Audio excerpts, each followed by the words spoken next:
What's going on, Bras Bros? Welcome back to another Bra Mithra video. Today, we're going to be doing a year in review look back for Kingdom Death in the year of our Lord and Savior, 2025. First off, we're going to be talking about what released this year, what kind of expansions came out, what kinds of things have you been playing with, and what's coming next. So sit down and buckle up.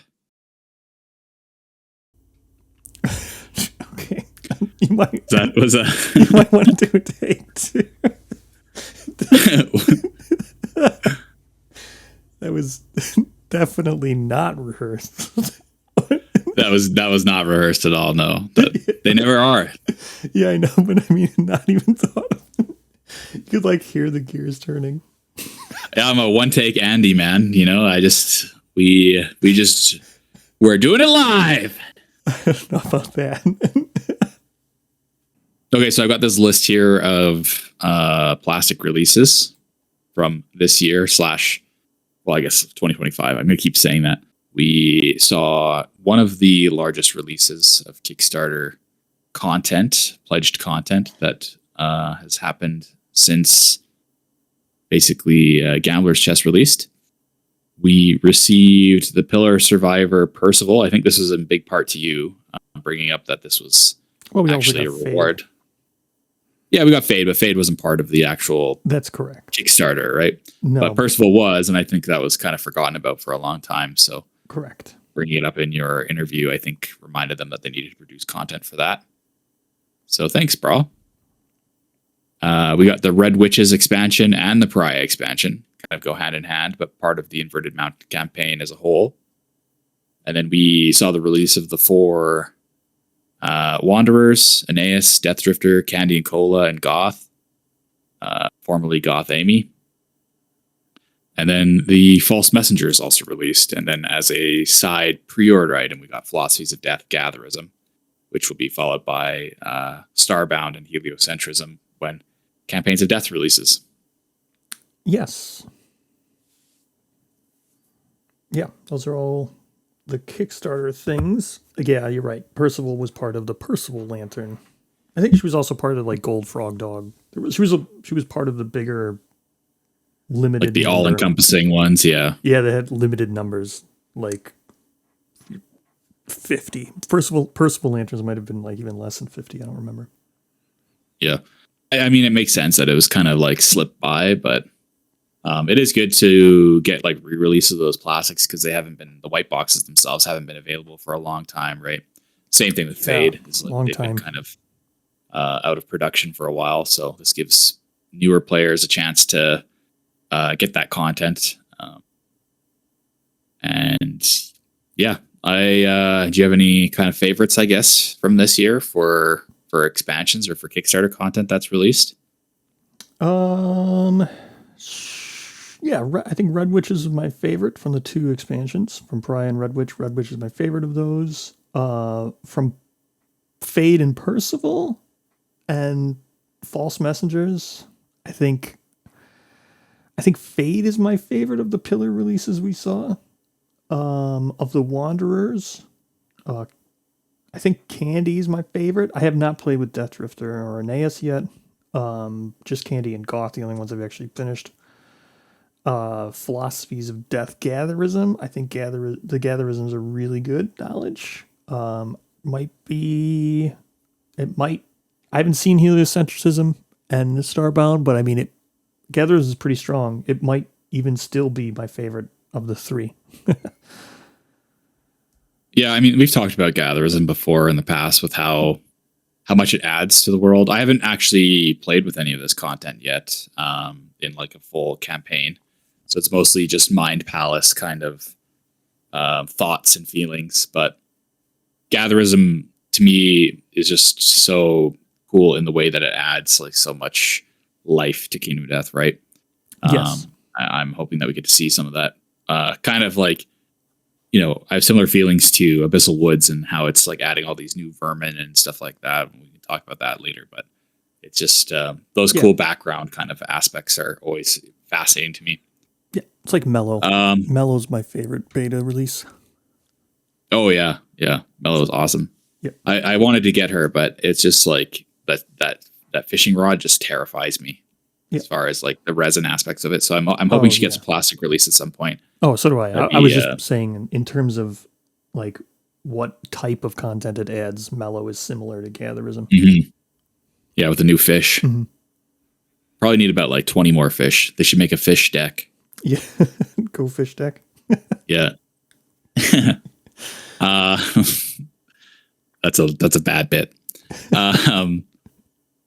Yeah, I like really like the Wanderers from this Kickstarter content. I know obviously, you know, people have opinions on kind of the usefulness, I guess, of them overall, but like in some of them, right? Because like, you know, people struggle with Goth's like population loss and like the irradiated stuff, right? Yes. And like Aeneas's resource consumption is a little bit hard as well. But like Death Drifter and Candy Cola, like they have mostly a lot of positives to the game. So like they're almost like fill two different niches. I'm not trying to, this isn't like a positive versus negative like assessment of the content. It's like, it's just what kind of play style do you want to go for, right? And I've been trying to think a little bit more about like, not everything needs to be this positive addition that makes the game like easier for players. Like the game is supposed to be hard, right? So it's let me just interject one thing with that.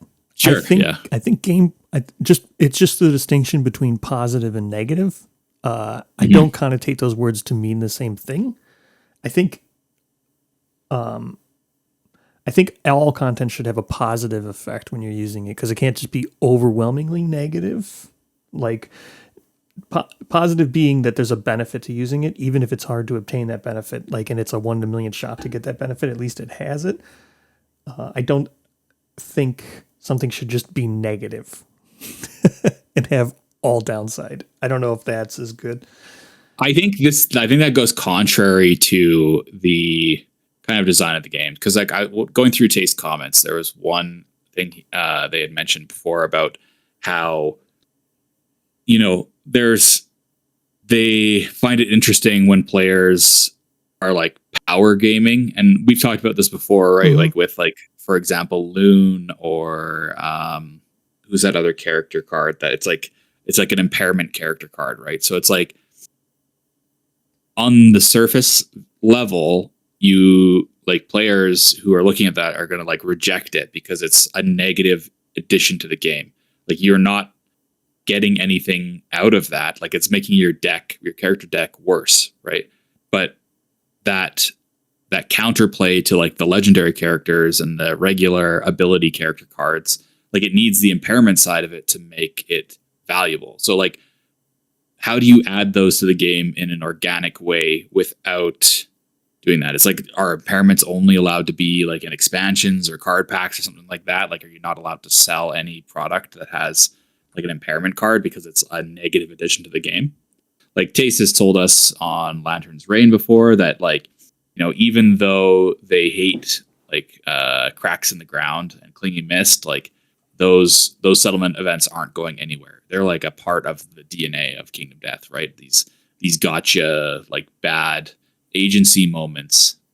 But is that something that players should embrace more in how they interact with the game, right? Like there's definitely players that are like preemptively looking at what's available in a white box and going, well, this isn't going to make my gameplay experience easier, or it doesn't fold into like the meta of the game. But should players be doing that? I'm not trying to dictate like how people play the game. Obviously people can interact with it in whatever way they want, but like to me, I guess it's like a more pure experience, like to have the bad aspects, the bad quote unquote aspects added to the game with the good.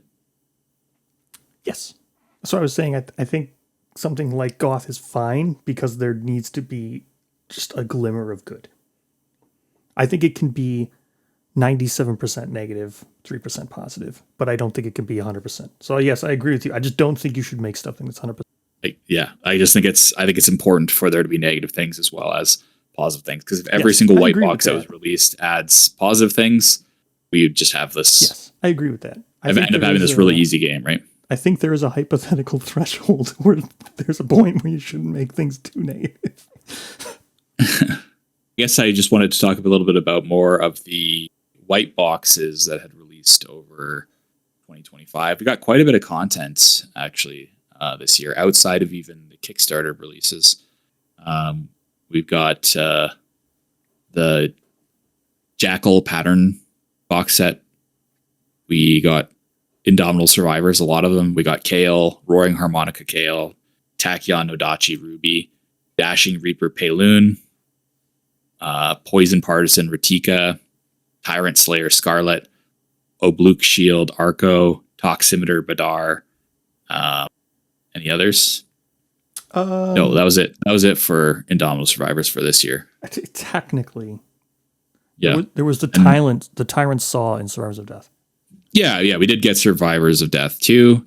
We also got the Pillar Survivor Fade, which paired with the Pillar Survivor Percival that we already talked about, as well as the Ash Bloom of Deadheim, Halloween, Seed Pattern box set, and then People of the Sun, Priestess Percival, and then Deathmess Percival 2. So lots of Percival content this year. She's been kind of like a team favorite, I think. Yeah. That's not even including, obviously, all the resin releases and the beta releases that have come out. And it's nice to see her so often. I'm kind of curious to see if they slip her into a vignette at some point, like they had with Aya. Yeah, it'd be difficult, but I could see it. Do like a cool hunt with like a bunch of like Blackguard kind of knights or something like that with Aya. Well, do her like showdown story. I don't know. That'd be interesting. Maybe if it was different characters too, like she joined up with a bunch of people, that'd be cool. But yeah, there was a lot of content. Legendary character Snow the Savior. I actually don't think I mentioned that, but that was a cool kind of upgrade to the core game. We got like a new innovation set with some interesting implications for some savior-based gameplay. Yeah. Any favorites? I think. Well, I mean, I always like the Seed Pattern one. So Seed Pattern Jackal is great. But I think probably the Survivors of Death, my favorite. But I mean, that's like it's like an easy out, right? Survivors of Death is just a nice like little grab bag of content, right? So yeah. I mean, I don't think it's a bad thing to have that as your favorite for sure. Nucleope was good. Oh, I forgot about Nucleope. I didn't even write Nucleope down. But that came out in October, right? Yeah. Yeah, that's like a huge amount of content. And I haven't picked it up yet, but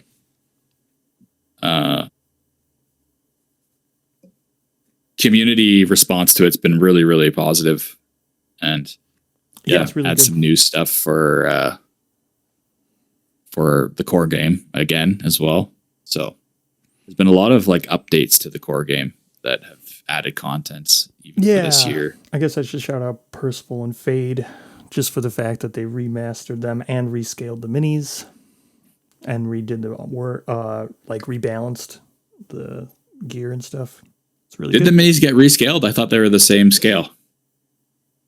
Oh no, you're right. They did not get rescaled. Okay, but the gear got rebalanced, which is good. Yeah, that was my kind of, I guess, like it's strange how they're choosing to rescale things and not like Snow the Savior, the models in that legendary box, like those all got rescaled, but then Pillar Survivors, Fade and Percival, and then False Messengers, like those didn't receive any rescaling, right? So I'm curious on how they choose like what gets rescaled versus what doesn't get rescaled. Yeah, I don't know. I don't know either. One of my favorite new rules for the game this year has been trinkets, like through Candy, yeah. Through Candy, yeah. We absolutely called that when originally Candy and Cola were teased, and we had seen that the trinket rule, but yeah, like having gear. They've been doing a lot of this recently where they have all these like really neat interactions with gear that ends up outside of the gear grid. Like we're going to see it in Campaigns of Death with the cores and the Sky King armor. But just with gourmandism and there's been some other stuff as well. I'm not going to go too off into the weeds about this, but I do think we're going to start seeing a lot more often, like this ability to pull cards from the gear grid to kind of get a little bit more flexibility. Yeah. I think we'll see trinkets and other things. I think it was kind of teased there'd be a trinket core for Dragon King or something, or maybe there'd be like well, we saw how they're going to handle that in a way with the cores. Yeah. So we'll talk about that too. But I hope there's more trinkets. I hope we get some lantern trinkets. Yeah, I think, I still think that lanterns need to be a little bit more critical to the game. Like it should be, all lanterns should be like vital or something like that, or it should be vital to have a lantern. Not that the lantern should be vital, but Yes, I don't know. I get what you're saying. That's still one of my wish list items for like 2.0, I guess, is that we kind of get like an off to the side of the grid slot for lanterns. And it's like That'd be great. If you got like a debuff for not having a lantern with you, I'd love that. That'd be awesome. So this year too, we got our second Deathmas gift. So we got our first I'm talking in the past as if I'm speaking from 2025. So in 2025, we got our second Deathmas gift. Our first one was in 2024. This year was Deathmas Percival. Yes. And 2025 did not break the cycle of one gift per year. And so we're building up to this super hyper version of Atnas, basically, where he's got all these crazy sword craft cards, and basically you're going to get team wiped by him every single time you play. Thoughts? Yeah. Thoughts? I guess you kind of went over this on your own video already, right? Yeah, I just did it. Not just, but not too long ago. It's there. It's good. I think it's one of the best ones of the two. One of the best ones of the two. Yeah. Sample what size I meant to too. say was the boots are probably going to continue to be one of the best, because the boots are already one of the best boots in the game. They might be the best boots in the game. Depends on how you want to classify that. Like if you're taking into account the fact that you need to wear a boot to get a complete armor set, obviously they don't compete with some of the armor sets. And if you're taking into account like green armor, then they're not as good as those boots. But like normal boots, like these boots are crazy. One off compared to any other boots. The boots are absolutely crazy. And the trait wasn't as crazy as the cockroach queen trait. The gift of arms is crazy, but this one is interesting. But I said in my video, I'm not buying any of these until I know exactly how many we are getting, and I see the end game, and I know exactly what I need for Atnas. Metagaming, min-maxing. Yeah, min-maxing. I almost wonder if the boots should have had outfit, but maybe that would have been too broken. They should have had unique, that's for sure. Then they could have gone with yeah, I mean, if you had a crew of 5 survivors all with these boots on, that'd be pretty funny. You can get 3. Yeah, that's true. Actually, that was one of the things that Taste had said, is there's going to be some gameplay changes to the amounts of cards, right? So it seems like crafting limit is going to be applied to, at some point in the future, crafting limit is going to be applied to everything, and the crafting limit would be 3 or 4 or whatever is crafting. However many cards. These are just a reward. No, I know, but like same thing, right? Like you would be limited in it by how many copies of the card are in the game, is kind of what it seems the intention is going forward. Awesome. I'll love that. Yeah, I think I'll only be able to get 1 level in rock. Yeah, true. Unless you don't have Gigalion, then you just have the status effect that's caused by the hunt event. And what do you think about like the the organs of the Sword Saint kind of cards. How do you think Those are the gonna best play strange out? resources we've seen, hands down. Yeah. Yeah, I mean, there's lots of other releases. Like again, I mentioned there's tons of There was lots of new resin ones, lots of new painters ones. I yeah. think my favorite release was Endemic Life. Agreed. I think that's That was actually my favorite like resin release as well. I think it's just my favorite release. Yeah, I'd say just in general, yeah. Outside of that, I'd say Talpagoria was like a really, really awesome model to see, and I'm excited to see that in plastic at some point in the future. Hopefully, fingers crossed. In The mole. 10 years, yeah. But that's just like a very, very cool looking monster. This was kind of like the year of monsters, was it not? Because we got the Legomorph kit miniature, we got the Talpagoria miniature, and did we not get Golden Bat, or was that last year? It was last year, but we also got Death High Dung Beetle, right? Yeah. Yeah, Death High PE teacher Dung Beetle Knight. Yep. And that goes hand in hand with the Death High Principal White Lion that we saw in 2024. Yep. So, yeah, we're starting to delve into that Death High monsters or teachers kind of aspect.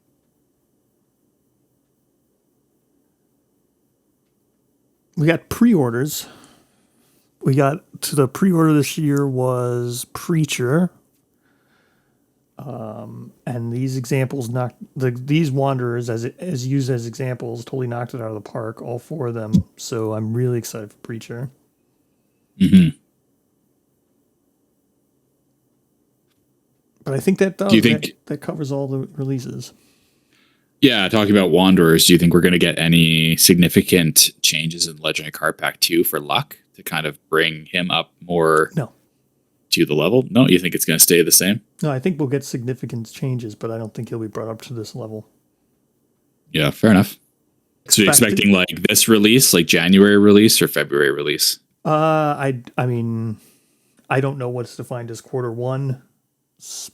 I know some people define it as December through February. Some people define it as January through March.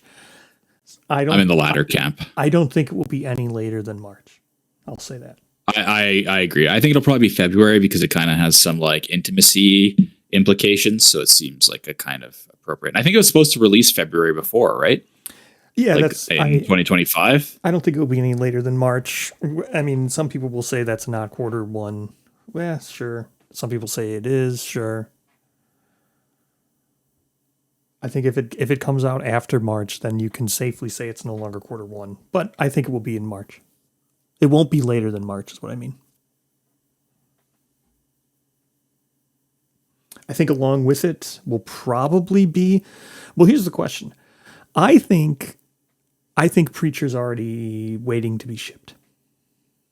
Oh yeah, Preacher's I think already at the warehouses. It's ready to go. I think it's ready to go. I think they're just waiting to ship it out and save people some shipping costs. I think they're waiting for the card pack. Do you think they're waiting for the card pack? Potentially. Like I know that they want to release the card pack alongside Screaming God, right? Yes. As well, Preacher maybe or maybe not. So I'm kind of thinking maybe like Screaming God and the card pack are going to be like January, and then Preacher might be February, just to give us that like spread of content as well. Because that's the other problem is if you release too much stuff at once, it's quite a how about this? What do you deluge. What do you think will be in our hands this year, 2026? 2026, I'm expecting Preacher, Screaming God, Legend Card Pack 2, Dead Armor, Honeycomb Weaver and Titan B, and Promos of Death.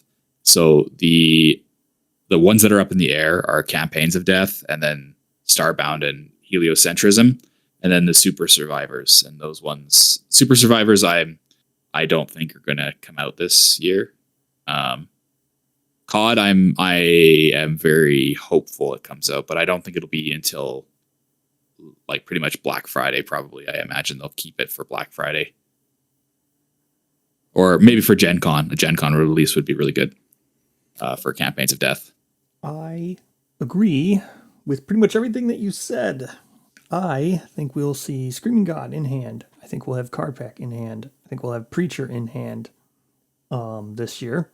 Then I think they will decide to break off Titan Bee and Honeycomb Weaver and Dead Armor from being in the Campaigns of Death wave. And I think that decision will be made pre-Gen Con.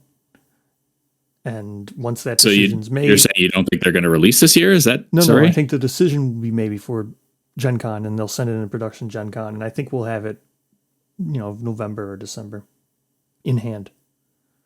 Yeah, I think it'll be later in the year that Titan Bee and Honeycomb Weaver come out. Yeah, but I think they need to pull the trigger on that pre-Gen Con. I don't think if they pull the trigger on that for Black Friday, no shot we get it in hand. So one of the comments that Taste had made, though, this year, I keep saying this year. When I say this year, I mean 2025 for anybody who's actively listening. The idea was that they had mentioned that basically Campaigns of Death, it's supposed to release this year, but and by this year, this time, I mean 2026. So it's supposed to release 2026, but if it's delayed, it's going to they basically have made no promises. Like if Campaigns of Death needs more time, they're going to take more time. So there's definitely a potential for it to get delayed, maybe 2027, maybe 2028. Who knows? I hope not, but that's very much a possibility. But what Taste had said is that if they did delay Campaigns of Death from the 2026 release, that they would be releasing something from a future wave in 2026 to replace it. What are your thoughts? Yeah, Honeycomb Weaver. Oh, replacing... I don't believe that. I do. Or I think maybe, if... It depends on what's in there. I don't know exactly what's in 3, the one after this. Yeah, Wave 3, the 2027 releases. Yes, maybe the terrain set. I think it would be... Or First Hero. I think it would be First Hero to release. And I think First Hero actually would pair really nicely with Screaming God, obviously, right? Yes. So that to me, that would actually be the best possible delay, I guess, is to bring First Hero forward and then push COD back if it needs more time. I mean, I don't really want to have First Hero before I know how the node system works, but it is what it is.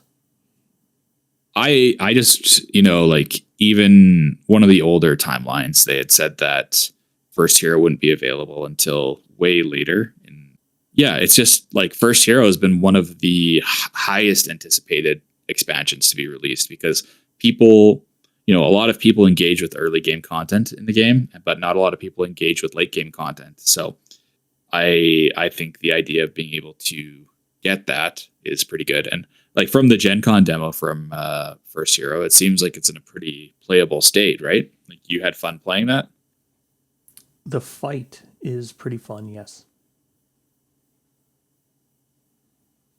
That's what, 40% of the expansion? Depends, sure.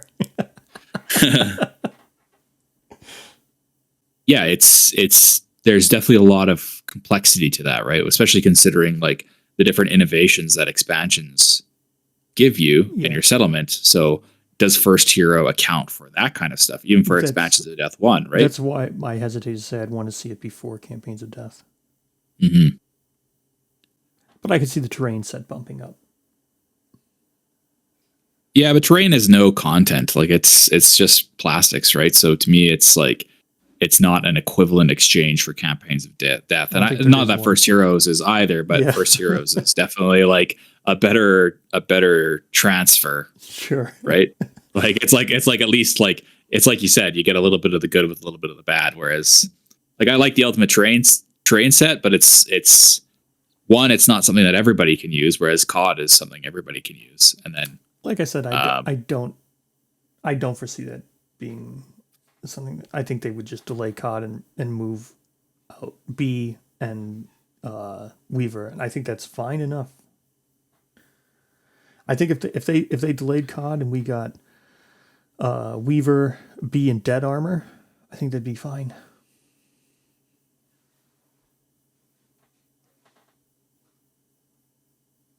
I mean, I don't really want a whole deluge. I don't really want to keep getting expansions without knowing how the node system works, because they still haven't said, like, they haven't pulled the trigger on how they're going to handle getting us those node cards. So I would prefer that we don't keep releasing them without the node cards. But yeah.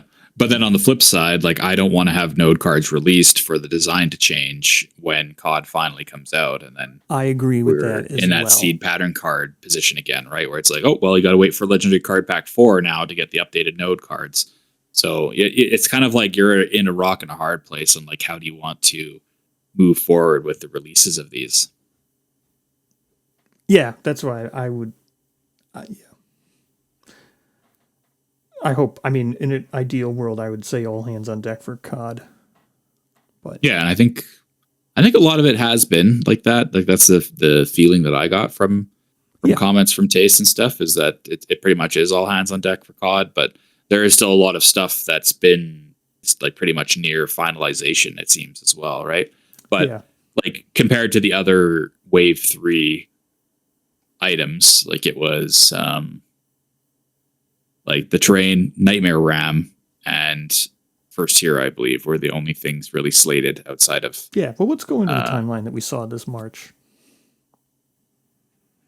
Do we have to? Well, I didn't mean we're going to talk about the whole thing. I just meant because we were just talking about Wave 3 and what could possibly move up. The other stuff that was in the ones that could possibly replace Campaigns of Death for that Wave 3 was Inverted Mountain, which I don't think is happening.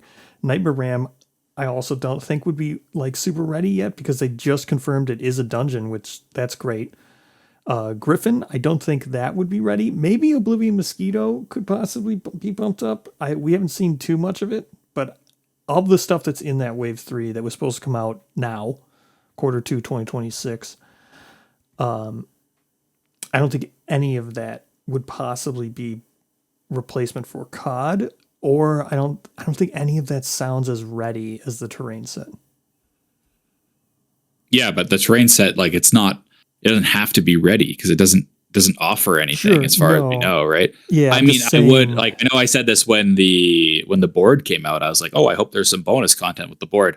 I mean, I still hope that's true with the Terrain kit. Like, if they had some updated cards or something like that, that'd be interesting, or like some special secret terrain that wasn't included before would be cool. But I'm also not expecting that. Like, I'm just expecting to get the plastics. That's it. Yeah. Here's your product. See you later, kind of thing. Yeah.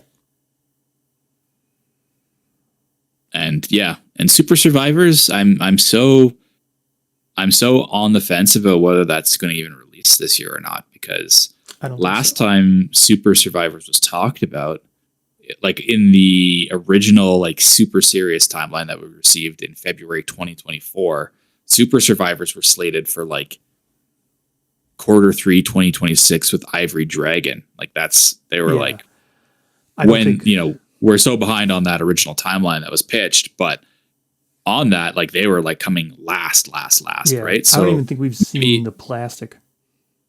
Yeah, I don't think we've seen any plastics yet for it either. So I'm skeptical that it's ready at all. But maybe it is. Maybe it's been ready for a while, or the plastics have been tooled, or something like that. But I think if there's any plastic that they have done, we definitely would have seen it, judging how much we've seen Ivory Dragon and all that other stuff. And I think even from what we saw in the last updates with the Super Survivors, like, they didn't even have renders for all of the I don't think like the starting survivors, right? Like, it was like some of them had artwork still. Yeah. I think maybe Oblivion Mosquito could be something they might bump up, but any of the other stuff that isn't said to be in this Wave 2, I don't think any of that stuff is close either. Well, speaking of that, we got what were the alternate times that were offered on Black Friday's pre-order shop? The alternate times were a little bit different. So 2026 was, again, it was Preacher, Screaming God, Campaigns of Death, Promos of Death, Super Survivors, Dead Armor, Honeycomb Weaver, Titan B, Legendary Card Pack 2, which was not actually in the Black Friday summary, but that's kind of what we anticipate. And then Starbound and Heliocentrism were actually listed for 2027. but that was corrected, or Tasted said that was actually a mistake and that they One of them would was a release with mistake. Campaigns of Death. Yeah. No, both of them were a mistake, and that they would release with Campaigns of Death. Is the way I read that. But either way, like they're going to shift with COD's release. They're like shifting COD with gets COD, delayed, so. they'll go back to 2027 or whatever. So 2027 was supposed to be First Hero, Oblivion Mosquito, the Core Terrain, and Nightmare Ram. I agree with you. I don't think Nightmare Ram's anywhere close to being complete. So I actually wouldn't even be surprised if we see Nightmare Ram get delayed further back. I don't know. Maybe I'm wrong. 2028 was Silver City, Pathfinders of Death, and Griffin. We're supposed to hear more about Pathfinders of Death in February. Yes. I'm hoping that they're pretty close to being released. The building instructions for them have been on the build.kingdomdeath.com website for a long time. Yeah, they've probably had the plastics have been done. Sign off for a long time. Mm-hmm. And yeah, there was some conversation about that becoming like a vignette or not, which is interesting because it's like, well, who are they going to fight? What are they going to fight, right? 2029, we get Inverted Mountain, and then 2030 is supposed to be Abyssal Woods and Ivory Dragon.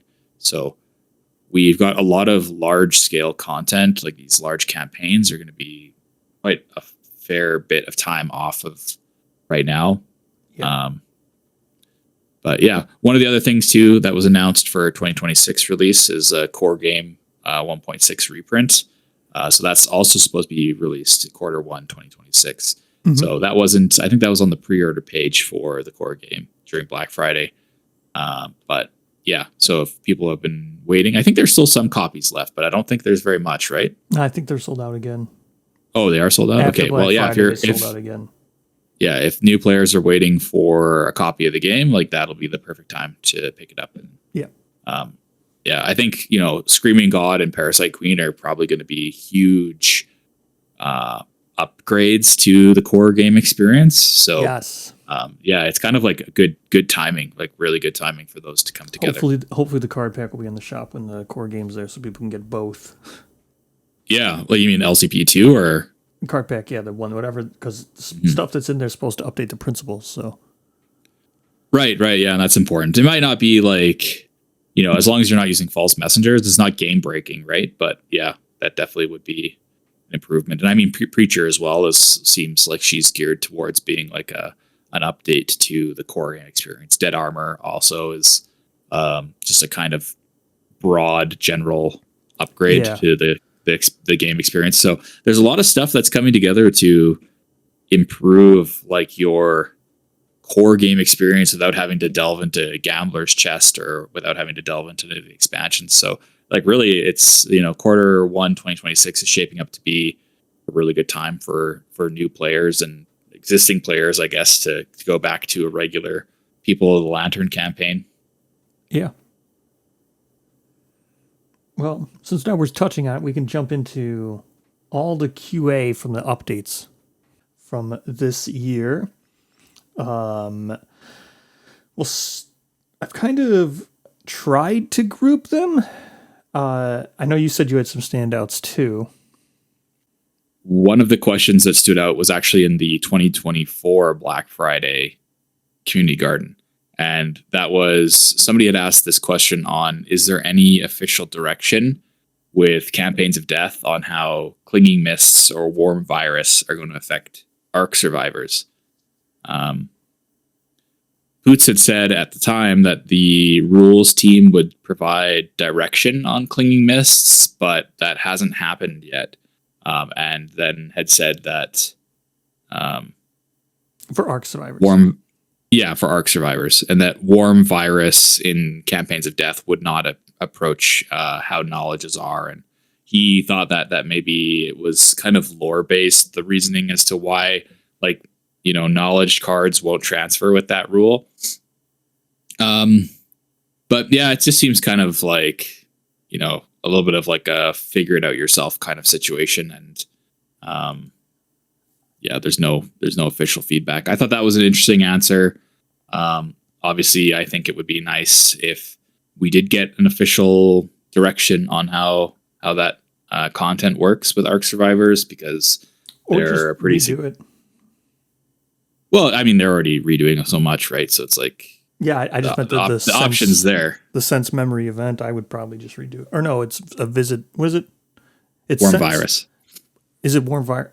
Yeah, Warm Virus. Yeah. And then that's in the red is when it actually happens. I forget what that one's called. Isn't it like a strange visitor or something? I think it's just how do you transfer like your stats as an Ark survivor in Warm Virus, right? Yeah. And realistically, I think that's a fair point, especially on one hand because Gambler's Chest had updates to Flower Knight, right? Yeah. And then Flower Knight is getting a lot more updates in Campaigns of Death. Yeah. So to me, it seems very reasonable that we would want to address that, especially because Ark survivors are a key part of the node system. Yeah, I think it also mentioned balance in that question too, right? He didn't think it was balanced to allow that for Ark survivors. Mm-hmm. It was, I don't know, maybe it's just that Ark survivors are already powerful enough, but the rationale to me doesn't seem super clear because it's just, like they're the same character resetting, right? So it doesn't really make sense that they don't. I agree. I also think this Clinging Mist one is definitely a need. Like I hope that they realize that that's a need because those survivors will be showing up with knowing knowledges and they'll already have philosophies and stuff. And when you rank up, like with how, like, what if they rank up after the prologue, like, and you don't even have a forum yet, you don't even have a deck yet of knowledge, like, what do? You know what I mean? Yeah, I know what you mean. Yeah. And that's even more important because it's a legitimate, like Clinging Mist is in every campaign, right? Like that's across all versions of the game. So it doesn't matter, like, Flower Knight, the edge cases, you're not playing with Flower Knight, so it doesn't apply. But, whether you're playing Gambler's Chest or Core or People of the Sun or People of the Stars, like, you're still going to have Clinging Mist show up. Mm-hmm. One of the other questions from 2024 Black Friday was somebody had brought up plastic basing bits for like your miniatures, so you can have little like stone faces or acanthus or whatever that you want to glue onto your base to make it a little bit more dynamic. Yep. And I think Poots had said like, that's coming, something like that. But interestingly enough, like later on in the year, during the 2025 Black Friday, Poots was on Lantern's Reign and kind of did this huge like info dump of what's coming and teased a bunch of stuff that was not on the update. And it was pretty cool because we got to see a lot of, things that nobody's seen. And one of the questions he had received was, well, hey, are we going to get these plastic basing bits? And he had said that Thomas David had already sculpted them and that they were pretty much ready to go. So he was going to look into moving forward with releasing them. Yeah. Yeah. And he said they had all kinds of lanterns and all sorts of fun stuff is kind of what he had said. So yeah, he just said, I'll get that rolling. So very realistically, we could see like a plastic basing kit come out this year. Hopefully he doesn't forget and he remembers that he said he'd get that rolling. So if you're listening, this is just a reminder that the community is interested in that kind of stuff. So yeah, I agree.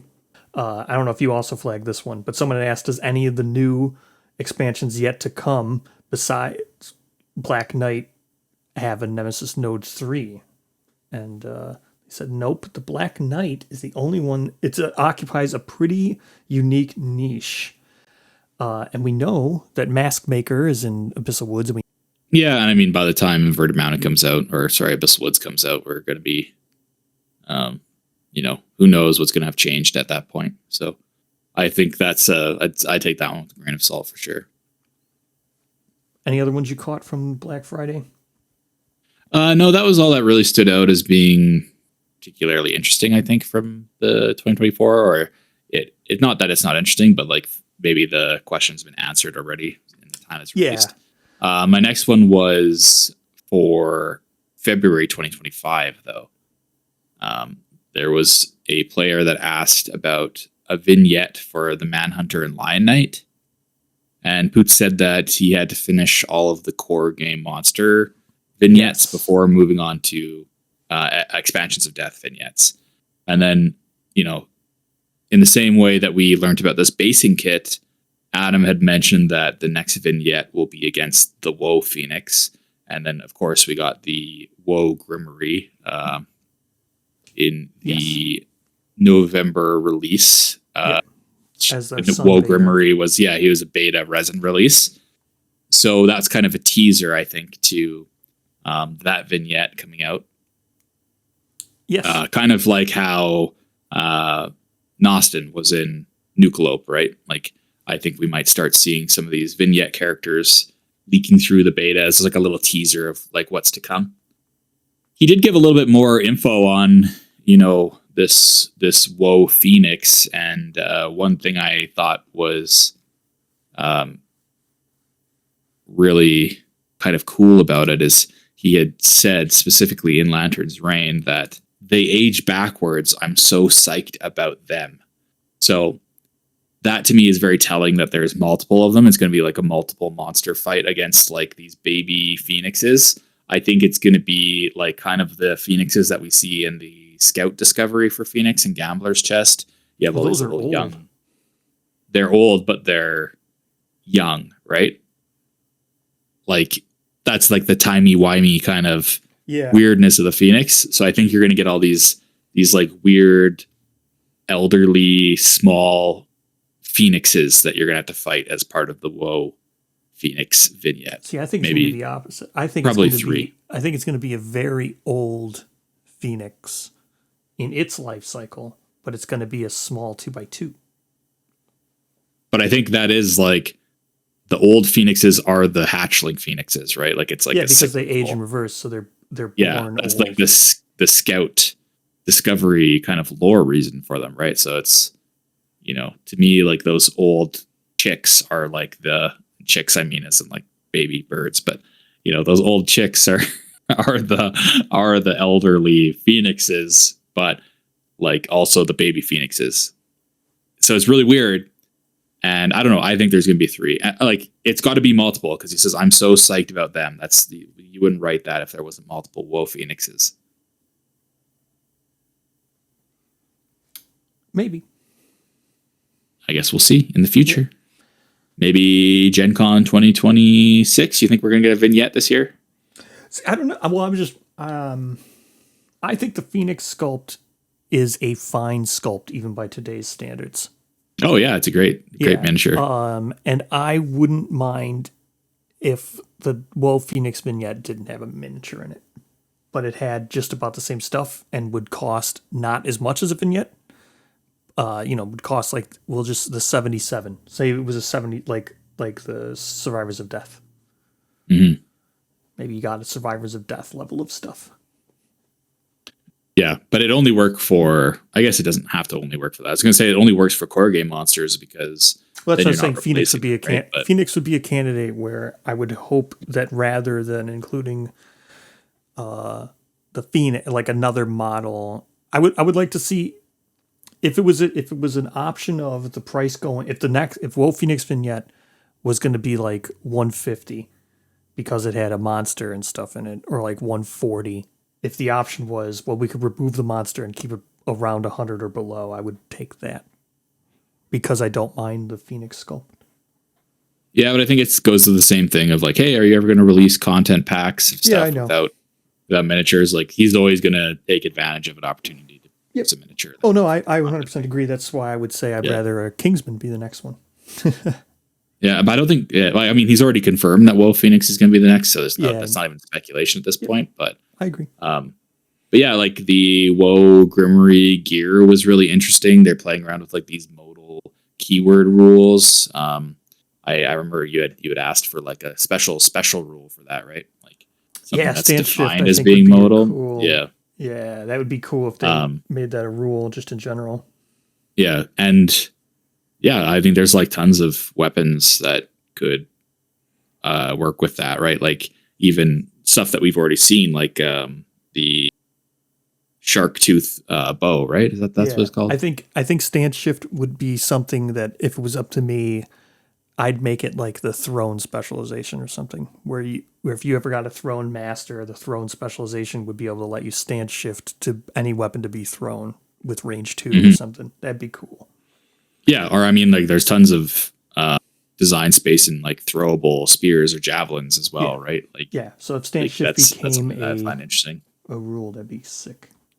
I really like stance shift. Woe Grimmery was such a cool beta. I really liked it. Woe Grimmery's, I think I said, was and my the favorite. model itself, the model is amazing. Like that's probably one of my like top 3 models that released last year, just because like I love how him swinging the end of his scythe thing is like turns into the face, right? Or it's just, that was a really, really cool design choice.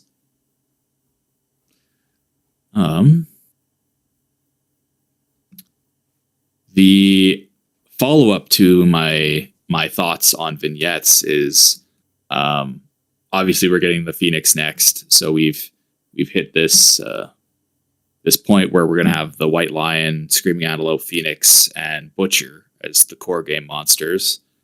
And with Poots saying that he has to finish all the core game monsters before moving on to expansions of death vignettes, which is kind of like not true because we're getting like Devil Slenderman, obviously. It's definitely right? not true because you're not going to do like a Gold Smoke Knight, and you're not probably going to. Well, that was kind of my question. Like, I think obviously after Phoenix, we're probably going to get the Kingsman vignette, and I'm curious about how that plays out. Like, my dream for that is that we get like the players playing as 4 Kingsmen. Like, that's really what I want to see, is something like that. And I was reflecting on the event cards that were used at Gen Con, and there was one card, it's called Regal Silence, and I could definitely see that coming out as a unofficial card for like the settlements. So it's an event trait for Gen Con, and it says players may only communicate with one another via nonverbal gestures. If a player speaks or communicates via writing, all survivors gain -1 movement token and then archive this trait, basically. But I could see like a different version of that where like the players playing the Kingsman vignette, if you are the Kingsman, you're forced to not talk, right? As part of the design. I don't know. I think that'd be really cool. That's just my, if I was to design it, that's how I would do it. But obviously there's lots of additional ways that they could do it. Plus you'd get cool Kingsman miniatures that you could use to fight against whenever you're fighting the Kingsman, right? Yeah. Or just to use, as you get cursed. Yeah. Add some interesting like dynamic like if they wanted to add some additional AI cards or hit locations for like different versions, like variants of the Kingsman, I think that'd be really easy to fold into that way. It also would be easy to fold in as a vignette, obviously, like you would be fighting a Kingsman if it's just regular survivors. But I imagine they might steer towards that, like, well, we can't play as Kingsmen because they're too strong or too special. Like, we don't want players to see that side of it, like they did with Red Witches, right? So I could see it going both ways. All the core game monsters need to be updated as vignettes, but does that stop at the Kingsman, or do you think the Hand would get a vignette, or do you think like the Watcher would get a vignette? You said no to Gold Smoke Knight, but what about the rest of the? I would like the Nemesis 3 and stuff, right? I would hope you are saving some stuff for 2.0. I don't know what 2.0 is compared to what 2.0 he wants it to be. In my world, Watcher gets an update in 2.0. Hand gets an update 2.0 because those are low points of the game, like cycle, the timelines. Like those are low, like Hand itself also, you only fight once. Now with Arc Survivors, you kind of want to fight your node Nemesis 3 times to get the full CC. You're missing out on 6 CC when you use Hand. Also, Hand weirdly ties into God Hand, so you can't do too much with it unless you alter the base game of how it works, because then you can work that into Gambler's Chest if you do use God Hand, or maybe in Gambler's Chest you just use the hand once. But I could see it like being some kind of those kind like of things. I would hope are 2.0. So I would hope, but maybe he thinks they're vignette stuff. Yeah, like I could see the Hand being like a vignette fight against the Hand, right, with some really powerful survivors like Willow. Would be interesting to see because they already have that kind of link in their lore. And then for the Watcher, like if they did a vignette, I'd like to see something like the the Twilight Knights, right? Fighting like the Mega Watcher. So like that would be interesting. But it's also like the impact of the vignettes post the vignette is way more diminished at that stage, right? Because they're not really, unless they have some kind of tie-in early game aspect, you're not really going to see it till the end. Whereas like White Lion, Screaming Antelope, Butcher, like they have much more impactful effects for the entirety Phoenix, of your campaign. I would think would have the same. You'd get gear and well, stuff. Phoenix is like kind of like, I think, is edging the line there, right? But yeah. So May, one of the only ones I flagged in May is someone had asked when we'll see the release of I think the end would be silent. It'd just be Gamma. Gamma. I don't even know if it was Gamma. I think this person's not even right. I forget what it was. You remember what it actually said on the thing? No, and I didn't have any pictures of the sprue on hand either, so you'd have to go and dig back. Like, but this was just an interesting one because we did see it on the sprue or on the mock-ups for production sprues, but we never saw it on the full sprue when we saw the Screaming God. So it's interesting because we know Screaming God's getting a vignette. Maybe that's the name of one of the vignette survivors. Because it was on the Screaming God sprue. Maybe it was just a holdover name. That's fair. Yeah. So I thought this was just interesting. So because his answer was 1 day. So I think when we talked about this before, we were questioning whether, yeah, that definitely is the girl. That's the girl with the earrings in the vignette. I think so. Image. Because yeah, we were talking about like, yeah, they could just split the sprues, right? Like they're just printing them together and then they cut them, but it makes way more sense. They clearly did because here's Herb on that. But yeah, I'm very curious about the Screaming God vignette because it's just so like, how do we engage with that? You know? Yeah, I don't know. As players, yeah, I'm excited for that. It's cool. Maybe it's just so that. Like they realize it's kind of like an early first hero thing. It's like they want people to play with the content for Screaming God. And it's like, that's a way for you to play with it without having to get to the end of a campaign where you might never experience it. Yeah. All right. What else? Next one's not till August. You had one in June. All right. Yes. Mine's in June. Do you have plans on adding more monster specific hunt events for old monster expansions?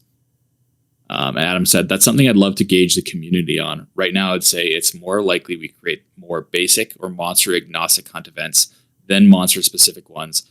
But I'm happy to explore the idea of more monster specific hunt events if that's something the community is excited about. I'm excited about it. Like, I would love more. Obviously, you know, the core game monsters and expansions of Death Monsters have kind of like a limited amount of hunt events. I think it's, you know, the max is like 8, I think, between them.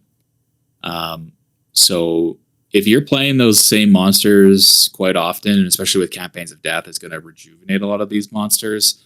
You're really not seeing a lot of variety in like the kinds of events that you're seeing. You don't really get a huge glimpse into their ecology. And yeah, I'd love to see more of that. So that's kind of my only comment for that. What do you think? No, yes. I mean, I would love to see more hunt events. I mean, I know he's also teased it going to a deck is like his biggest regret or something. He didn't make it a deck in the first place.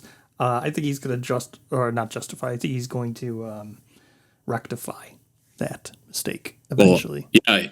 Even if we did get like an update, I don't know if it'd be in 2.0 or if it would be as like its own hunt event, like expansion, basically, where all of these hunt events get turned into settlement location size cards. Like having the monster hunt events turn into those as well, where you get like artwork on every card for all of these cards. I think that would be awesome. Like the more artwork we get, the better of a look at Kingdom of Death we get, I think, right? Yeah. I think he mentioned that when he was talking in Lanterns Reign of Black Friday too, right? Yeah, well, it's only specifically about the core game basic hunt events. But yeah, I want like, I know like we've had conversations about this before with Indomitable Resources, and you don't want the deck to get super bloated because you want to be able to at least like have some kind of controlled way to get cards that are in the deck, right? And Not I'm on even the that. completely. I don't want to shuffle 100 Summon event size cards. Well, that's too bad. Get ready for it. Yeah, I know. Right? I think But I like sleeved decks like that. They just become so unwieldy and constantly falling over. It's just hey, just this is why you have to stop playing solo. You got to split the deck up amongst your players, and then they all shuffle 25 cards. Yep. Everyone shuffles 25 cards. It's way more manageable. Like I would love like a deck of 20 monster hunt event cards for each monster, right? Because I want the variety when we're fighting monsters. I want to see it. I want to be exposed to that lore as well, right? So that's kind of my feelings. I thought that was a cool idea. Yeah. One of the things, like, two of these questions already, he's said that he was going to follow up on things, provide direction on clinging mists, and then gauge the community. And there's been multiple other times where he said that. And, that's something we see him say that quite often in the events, but then we're never really seeing any kind of community follow up. And it's either don't say it or follow up. Those are the options, right? And it's like you got to start, if you're promising this stuff, like, please move forward with it, right? And again, with the plastic basing bits as well, like, yeah, we'll move forward with it. What's the community's engaged? Like, what's the community think? Like, are they wanting it? Like, same thing. Like, there's an art book in the past. I ran like a huge poll with the community through Lantern's Reign, through Reddit. Like, overwhelmingly, the community's like, yeah, we want an art book.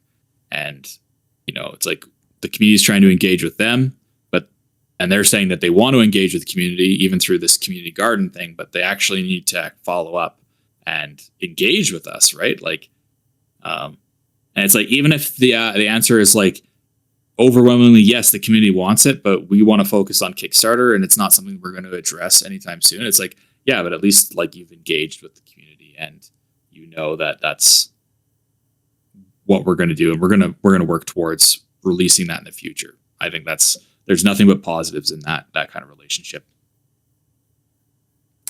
I agree. Having a very open and nice relationship with your community is amazing. Yeah. Anyway, back to Q&A, I guess. Next one I have is August. Did you have anything before that? You were in June. I have something in August. Oh, we might have the same one. I think we have the same questions. I bet we do. I bet we have the same exact thing in August. So I'll read it. Will you include at some point the node cards for all new expansions? Or do we need to wait until COD 2 to have these cards? Or will they be included in the big campaign expansions like Inverted Mountains, Silver City, and so on? That was the question. We are currently looking at a few different approaches to provide node cards for newer entries to the expansions of Death. The two likeliest solutions at the moment are either provide them alongside the release of COD with the rest of the earlier expansions or in a dedicated card pack.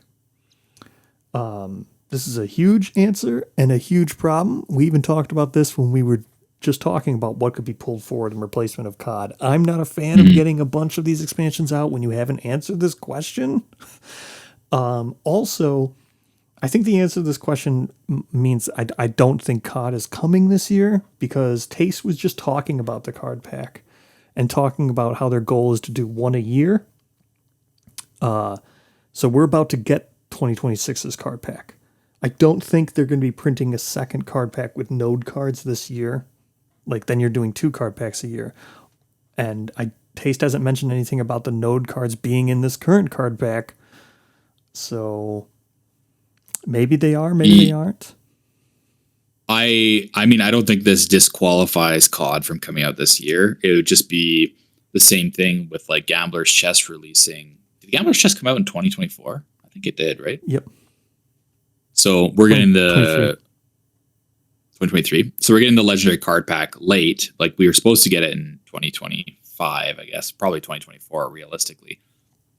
So we're getting they delayed the card pack basically to figure out what the issues in Gambler's Chest are. So I imagine we'd get a COD card pack after that as well, maybe in 2027, I imagine, or 2028. Yeah, that's not good enough for fixes node cards.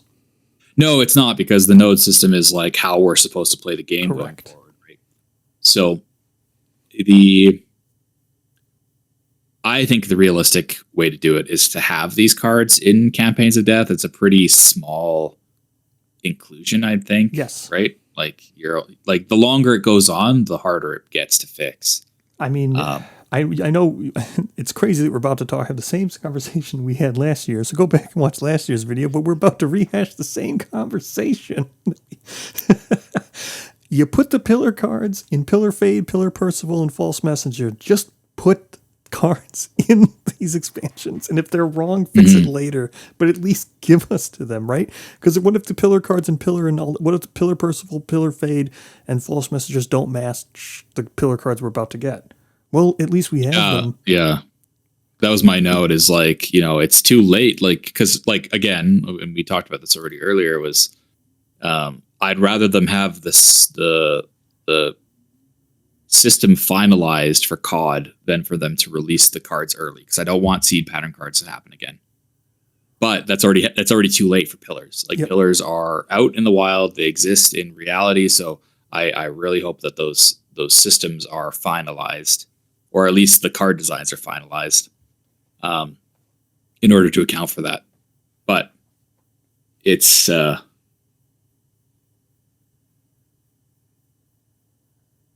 interesting just in general, I think, right? I don't know. I hope that we do see that in Screaming God, that we get those pillar and node cards in the content. Like, any expansions that are released this year, I hope that they start including this stuff so that we don't have to go back, and it's only really like Gambler's Chest and Frog Dog and Black Knight that we have to look at. I guess Red Witches and Pry as well, sorry. But it's like a very limited scope of expansions that need to be updated versus like a card pack that's like, oh yeah, this is the node campaign expansion card pack, right? Yeah. I think my mainly the reason why I wanted to highlight this question is the fact this is still a question to me in August of 2025 is kind of getting to the point of unacceptable. I would hope this question was answered by now, like they'd already figured this out, what they're going to do. Especially if they're considering dropping Titan B on us. Yeah. I had another one from August then. My other one for August is I just got the Gatherism knowledge or philosophy. The back of the philosophy cards are different than all the others in Gambler's Chest. Does anyone have the same issue? Is it just me? Should I contact support? The answer to this was, unfortunately, we do not have suitable replacements for discolored card pack or backs at this time. Color consistency remains a field we strive to improve upon. The issues have been made known to our manufacturing partners, and we've added additional steps to our QA process to prevent similar issues from arising in the future. Bad news. This happened again in Nucleope. The traps don't match the backs of the Screaming Antelope cards, just like they didn't match the backs of the Butcher card. This is not being fixed, and it continues to happen. It happened in... well, I guess it didn't happen in Black Knight. I was going to say it happened in Black Knight, but it didn't. Black Knight had the wrong lion crest just altogether. But those backs didn't match. So it's still QA, but... I hope colored backs... It's not an issue when it's a singular expansion, because luckily... the Game Kingdom Death, the decks almost never integrate into each other. Like when you buy a monster expansion, their AI decks never touch another monster's AI deck. The hit locations never touch another monster's hit locations. Resources, all the decks are all dependent just on that monster, so they never ever really mix. So that's a really good thing that Kingdom Death has going for it, especially if they're going to have color back issues. But it always seems to occur whenever it happens. Whenever there is one that expects you to go back and mix with something else, it always happens. It's a shame. This was also something that was mirrored in a comment from Taste earlier this year in July as well. Blue Endings on Lantern Raid had asked, is there a future out there with a consistent card color somewhere? And Taste had said, this one, unfortunately, is a bit of a pipe dream. Even as we constantly apply resources and communication to try to maintain consistency, we're beholden to the changing materials and paints of our manufacturing partners. Whether it be that they can no longer acquire a specific type of paper stock, their local legislation has applied new restrictions to a specific step of the process, a die has increased dramatically in price, or even that the ambient temperature of the factory has shifted from one release to the next due to the seasons, any number of factors can change what the colors of a final product can look like, even when we utilize Pantones. So I think this is something that we're never really going to escape, to be honest. Well, there is an escape to it. If they know it's going to happen, make your Kingdom Death official sleeves opaque backs. And you'll solve the issue. Well, I don't want that, though. I'm not interested in that. I would be definitely interested in opaque backs for the hunt decks. They're hard to find bridge size opaque. To me, again, I've mentioned this before, like I don't even pay attention to the card backs when I draw them, so I'm not going to be... No, I don't draw from the bottom. I just draw from the top. I just don't care. Like, I'm not trying to track aspects of the game, so I don't even notice it, right? I agree with... I don't care about the hunt deck either. I've just used the hunt deck as an example. I do care about the fact that the White Lion AI cards are different and the traps are different. Those are huge game significant things. Just close your eyes when you're drawing cards. There you go. Fix your problem. All right, on to September. I know, I understand, like, it's frustrating for people, right? Because they want consistency, and especially, like, it can drive some people crazy, right? Like, not having that consistency. But again, I think it's just for the trap, because that actually does influence the fight. Yeah. I mean, they've been like, but it's just, they've been honest about it. And I don't want to have to, like, I mean, you don't have to, but like, I'm not interested in buying a whole new set of sleeves just for AI cards, just so that I, might notice that the trap's like an inconsistent color or whatever it is, what it is. I'll just keep it quiet. If I did notice, I wouldn't tell my friends, and if they draw the trap, I wouldn't be like, oh, we're going to draw the trap. Don't, you got to fetch that card. So I don't know. Just me. Sure. I mean, I get that. Like I said, but you could just make opaque sleeves if you know it's going to be a consistent issue. Wouldn't help me. I've already bought all my sleeves. Wouldn't help you. You've already bought all your sleeves. But, for the next person who does buy them, I don't even know if it would increase the cost of the sleeves. Maybe it would. Probably. All right. September, you got anything? Nope. Got anything from October or November? Next, all I have is just December. Nope, I don't have any questions for the rest of the year. Yeah, it's because there was no Q&A in September or October. Or October, November, I mean. That makes sense. Yeah. I got quite a bit from December, but that's just because this is the most recent one, so it's just interesting to talk about. For December, this person says, great sale. I caved in for Black Knight because of the dungeon. But are there 3 dungeons now? The Silver City was also supposed to have a dungeon, or is it just something I've assumed? And the Nightmare Ram, a garden dungeon. So, I mean, the Black Knight's not a dungeon, but Black Knight does feature many tiles, make up a unique showdown board known as the Citadel, but is not a full-blown dungeon. Silver City and Nightmare Ram expansions feature a more complete dungeon crawling experience. So, and will have their own set of associated rules. So, this is just confirming what the pre-order said about Ram. It is now a dungeon. Which is awesome. Yeah. Next, I really, really hope that the dungeon phase turns out as like a really cool game addition. It has a lot of potential to add a ton of interesting mechanics to the game, and I'm excited, but it also has the potential to just be like something that you do not want to engage with at all. We'll see. Next, we have, will the Super Survivor Showdown be played as a vignette or will it be its own thing? This also follows up to the other question of the box mock-up for Pathfinders of Death in March says Vignette of Death on it. This pitch now for Pathfinders, will they fight? So this is just 2 questions that had to relate to associations of vignettes being labeled on the mock-ups. The Super Survivors is confirmed to be one. Pathfinders said we'll learn more about in the future. But it will be different from the ones that we may have already experienced. Now, interesting here is, I wonder if they officially call the Squires a vignette. I think it is considered a vignette because I think so, they're too. like they have vignette gear grids, right? Mm-hmm. But it's like a 5-year vignette versus like a one showdown vignette. Like I think there's a little bit of wiggle room in that. Yeah. And I think that's going to be similar to what we see with like the Dying Sun campaign and the Yes.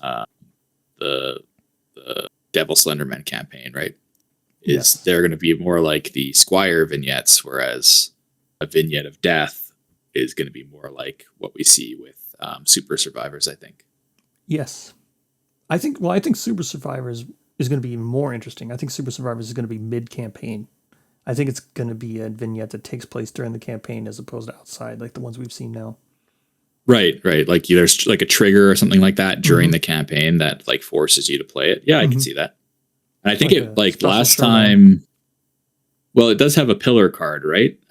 Or at least like the one time we were showing off a little bit of content. Obviously, it's way up to.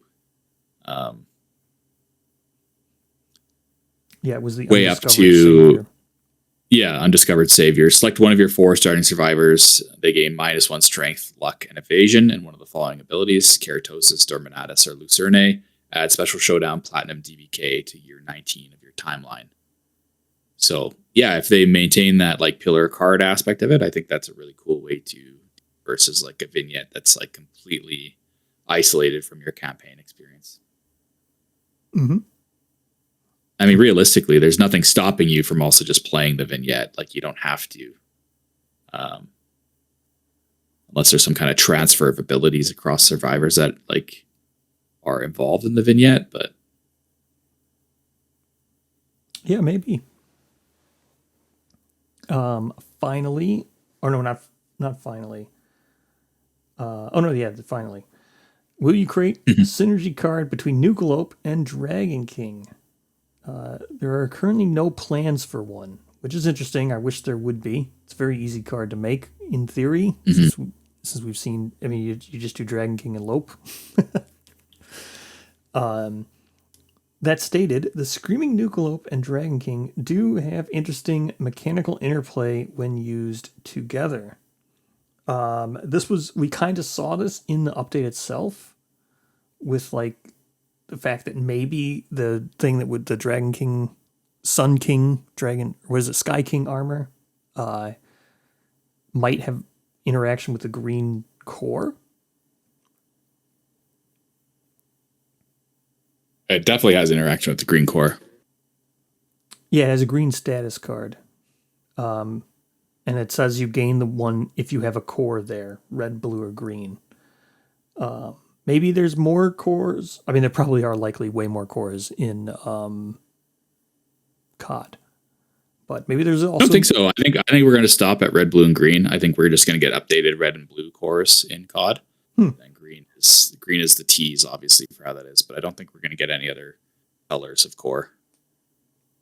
Yeah, well, then that's interesting. They should probably make a synergy card if the armor needs a green core.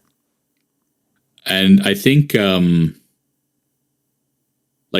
actually am more interested in this in a different direction. Like, I think there should be a synergy card between Screaming God and Nucleope versus Nucleope and Dragon King. Because I think like the gameplay interplay between Nucleope and Dragon King is enough of like connective tissue, and the reliance on the strain system, right, for unlocking Nucleope as like a piece of content for a regular campaign. But like the ecology between Nucleope and Screaming God, like how does that change versus like a regular Antelope and Screaming God, right? I don't know. I mean, you could do both. Like obviously there's opportunities to do both. And we don't know how these synergy cards work. We don't know if they're limited to just there's a lot of speculation on that for sure. Well, also, I mean, if you're going to do synergy just because of the word irradiated, like that, I mean, why doesn't Goth, come to think of it, the Wanderers didn't even have pillar cards in them when they should have. But I mean, why isn't there like a Goth synergy with Nucleope or something? No, for sure. I think they're there should be, or like a Goth synergy with Dragon King. Yeah, because we were shown that luck has a pillar card. Yeah, we were. Yeah, so I like personally, like I'm expecting like that the node cards fall in the same situation. Like we're probably going to get pillar cards for the content that's been missing. Like, yeah, I think like even the Survivors of Death stuff. Maybe I don't know.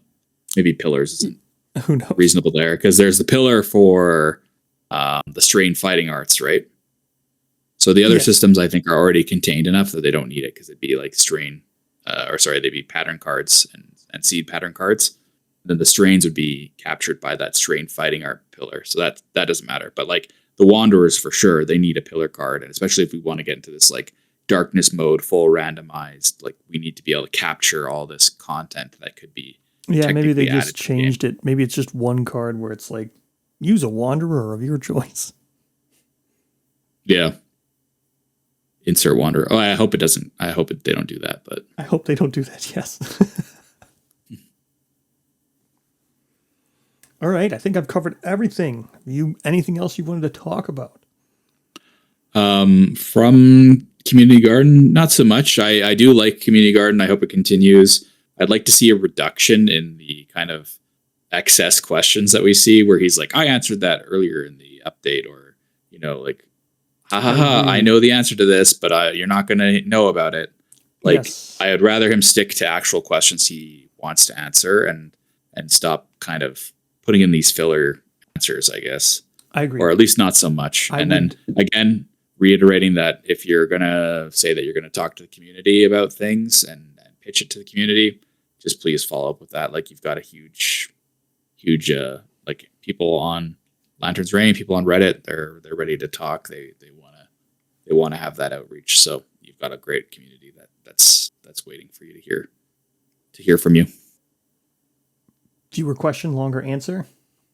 That'd be nice. Mm-hmm. If that's the switch. Even I'm fine with the short answers, but it's like keep it like relevant. Like I've already read the update. I don't need to know that the answer for a question is in the update. Like I know that already. so I don't know. Okay, so let's talk about Black Friday 2025. So you and I and Jay, for part of it, we went through this update and kind of talked about everything that was shown to us, and it was live, so it was a little it was a live stream, so it was a little bit clunky at times, but let's take a little bit more time to talk about what was shown. So the update opens with the story of Abyssal Woods, and it's quite different to what we normally specifically see. The prologue, it appears. Maybe. So what are your thoughts on this now? Oh, going back on it? Looking back, I think all three of us quickly jumped onto this. This is some sort of illusion, right? I think we said that even in the live stream. I still think that's accurate. Right. Yeah, I agree with that. As far as like what else I've noticed after going back and looking at it, just specifically about the prologue here, the most interesting one, I think, is when you talk about, or when it talks about the goblin fell to their fury. Nearby, they discovered the vast riches it hoarded and took its treasure for their own. I think that's one of the most interesting things now that I've had time to go back and look at the actual Goblin Guard lore from very long ago. Did you read that? I mean, I should say I have read it, yes, but not recently. Yeah, so Goblin Guard lore here is greater intelligences may look sidelong at the festooned appearance of the Goblin Guard, but they still keep their heads down and move along without comment. The possibility that the Guard carries out the wishes of the unspeakable Goblin is enough to silence even the bravest of voices. A terrible creature, born of the flowers of hate that bloom within the woods of darkness. Its sustenance is violence as it lays in its den of treasures stolen from children. I think this reason why they're fighting the Goblin as their prologue is because of these Goblin Guards like spreading helping spread the lie of the goblin. So I think that's why it's your prologue, and them thinking all this stuff and the way that they see it and all this illusion. I think the fact that the Goblin Guard is Node 1 is all playing into the king gambled with its ambitions and lie to and fabricated its own demise, using hundreds of sparrow children to whisper the false tale into the sleeping ears of survivors and minor entities, thus spreading its deceit. So I think that's what this is. I think it's them buying into it via illusion. I think more than just being like a lie. I think there's more to it. And during the live stream, we talked about how, like, it seems like the starting heroes, they're called starting heroes when they're in the dream version, or maybe quote unquote dream version of them. So we got the Huntsman and Little Red from Little Red Riding Hood, and then Briar Rose and the Prince from Sleeping Beauty. That's right? It's Sleeping Beauty? Yeah, both of those are Sleeping Beauty. Okay. Yeah. And when we see later on in the update that they're actually they have their starting survivor versions as well. I think it was Jay had pointed out that Briar Rose's feet are all covered in soot. So it kind of suggests the idea that maybe they were in the dreaming, or this is some kind of force induced dreaming world through the goblin. I'd say the idea kind of aligns with what we saw for the Super Survivors as well, right? Where the only thing that I make, just to keep on point, but I'll agree with what you said about the Super Survivors. I think the Super Survivors art is different, and that was what I was about to say. I think the reason why they went with these being so closely related to a fairy tale and the artwork looking very storybook and old fairy tale is more to link it to it's a story being told to them by these sparrows, and that's and literally like a child's fairy tale. Like, it's such an elaborate lie, and probably with some kind of illusion magic. I say magic, but I just meant that as in D&D. I'm not saying that as in magic. I'm just saying whoa. Illusionary school of trickery. Yeah. It's all science-based, though. It's science-based illusions. Yeah. That's smoke and mirrors. Yeah, drug-induced. Yeah.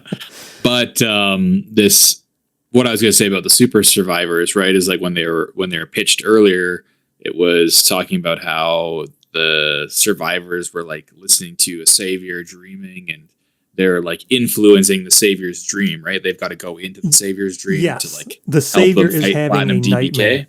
Yes. Yeah. So I think it's the same way. These little sparrow children, if that lore holds true, are whispering in their ear while they're sleeping, and it's impacting their dream. I think that's a really interesting plot line to follow. Yes. I want to say that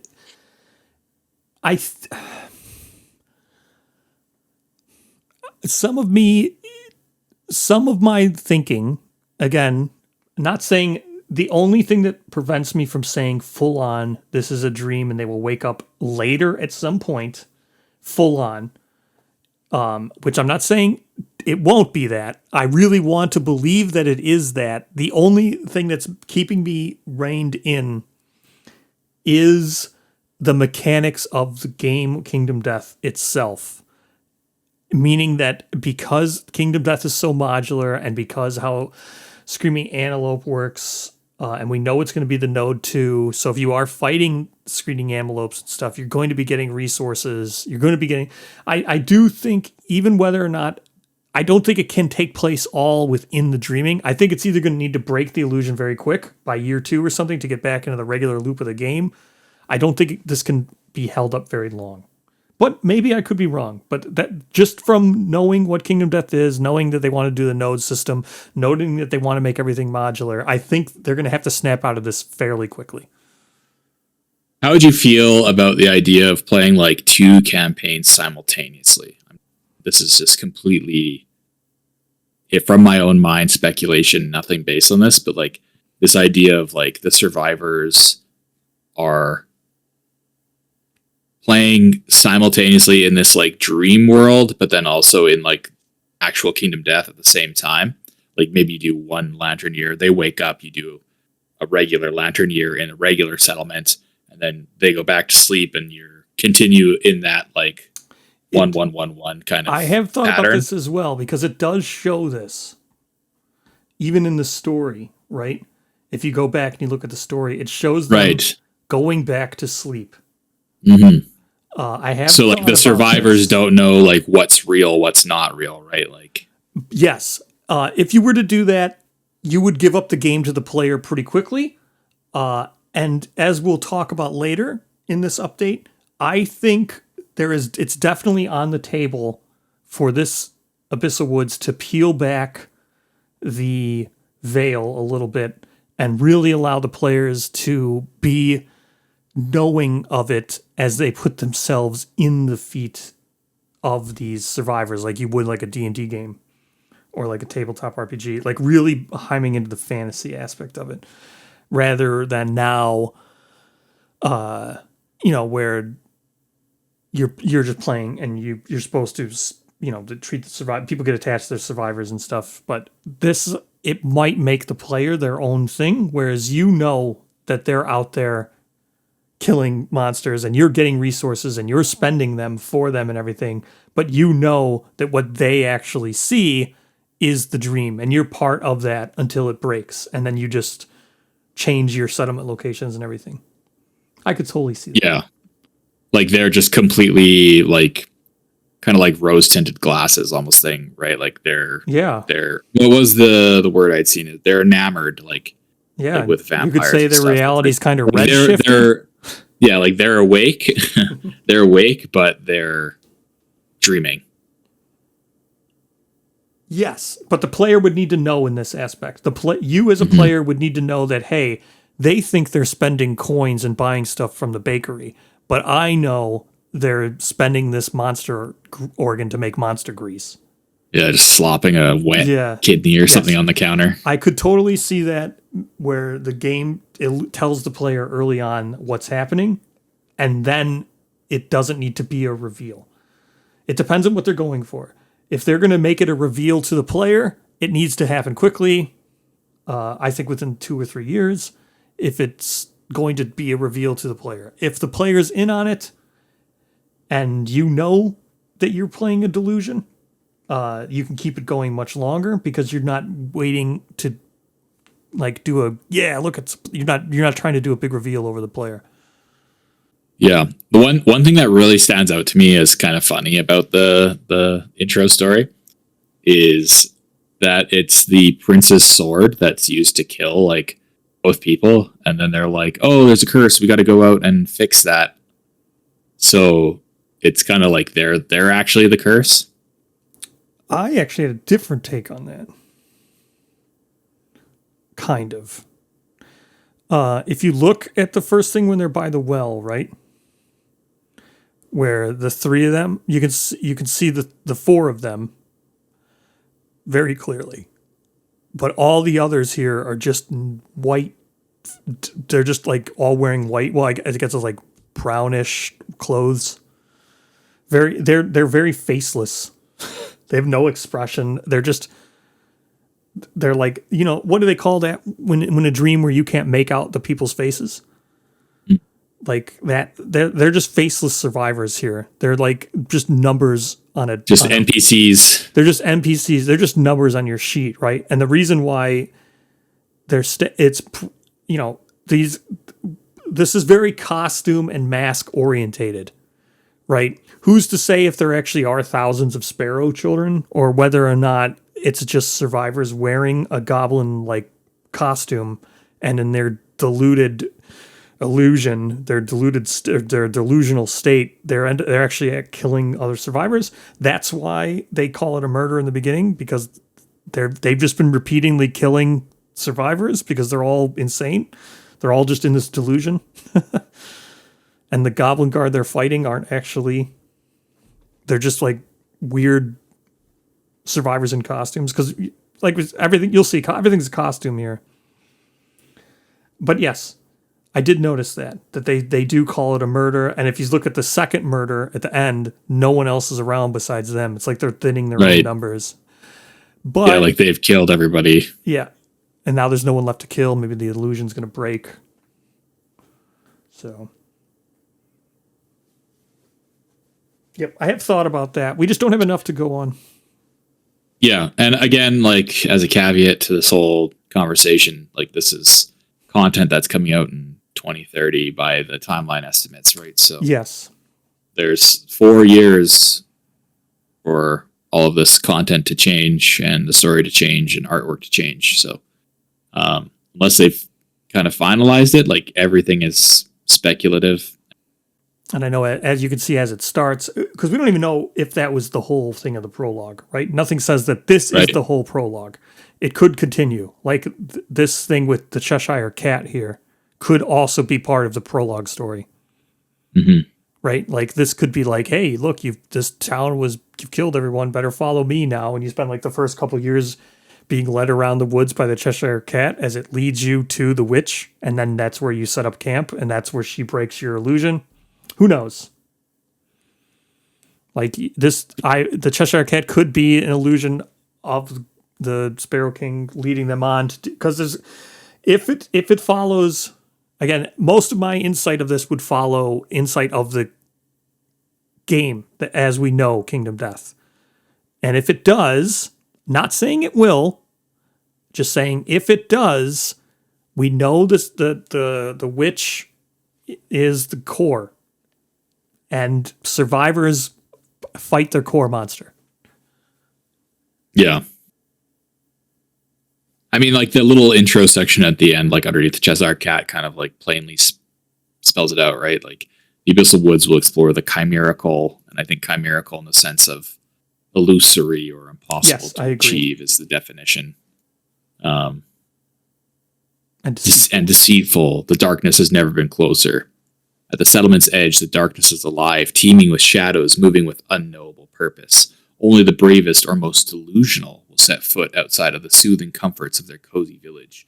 Will any be brave enough to break the spell? The campaign is all about camouflage, concealment, and crushed yearning. Revealing moments and pulling back the veil will be central to the story's unfolding. So that players may enjoy its unfolding twists, we will look at highlights from the campaign without revealing too much of its story. So, yeah. I think most of this is going to hinge on what you and I both said. It's going to hinge on how long and how they treat these twists. If the player's in on it right away, you don't need to worry about pulling the twist on the player.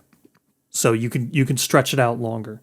But if you are trying to pull the twist on the player itself, I think that's going to cause it to end faster. Yeah. I think you and I discussed previously, privately maybe, where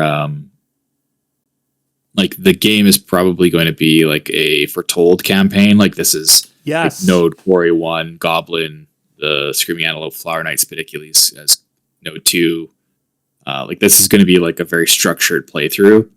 And then there's probably, like I'm thinking there's going to be some kind of adjacent campaign that's possible, like a updated People of the Bloom campaign or something like that, where it's like survivors who are outside of the Abyssal Woods normally, but able to, like their settlement is outside of the Abyssal Woods, so they still have to go through the Forest Gate, all that stuff, but they're not going to be fighting these same monsters, right, that we see in the actual Abyssal Woods campaign. Yes. We've also talked about other stuff. I think we can save more of that, but I agree with you 100%. What I would like to see here is a foretold campaign, which is more like. So let's say this is my view. I think Dreamkeeper and Dreamkeeper and Lantern are your biggest sandboxes. Right. I think Lantern campaign's the most versatile of all of them. I think that's the best sandbox that Kingdom Death has done. I think Dreamkeeper is a little bit better, but it's still not as open-ended as Lantern. And then Sun and stars are not very flexible, in my opinion. I think Abyssal Woods, I would love to see it have 2, just like what you just said. I would love to see it have a sandbox version and for it to have this version. But I think we'll, in a little bit, we can expand on it. I know we've talked more about what could come of this if you're trying to build a sandbox. And I think we'll talk about that when we get towards the bottom here. So yeah, the campaign overall is supposed to have the Goblin/Goblin Guard as the Node 1 quarry. Screaming Antelope, Flower Knights, Pedicules is Node 2 quarry. It's has the Goblin, so this would be like the Sparrow King version of the Goblin as the Node 3 quarry. So this would be taking the place of the Phoenix. And then the core monster of the campaign is actually the Flower Witch, with the Nemesis 1 being the Lotus, Nemesis 2 being the Spiral Knight, Nemesis 3 being Mask Maker, and then the finale being the Goblin, which we've seen from the plastic release through, it was like a naked bundle. The Sparrow King / Goblin has the mask on the miniature, which you can remove. So likely the finale is like the mask removed final boss form of Goblin / Sparrow King.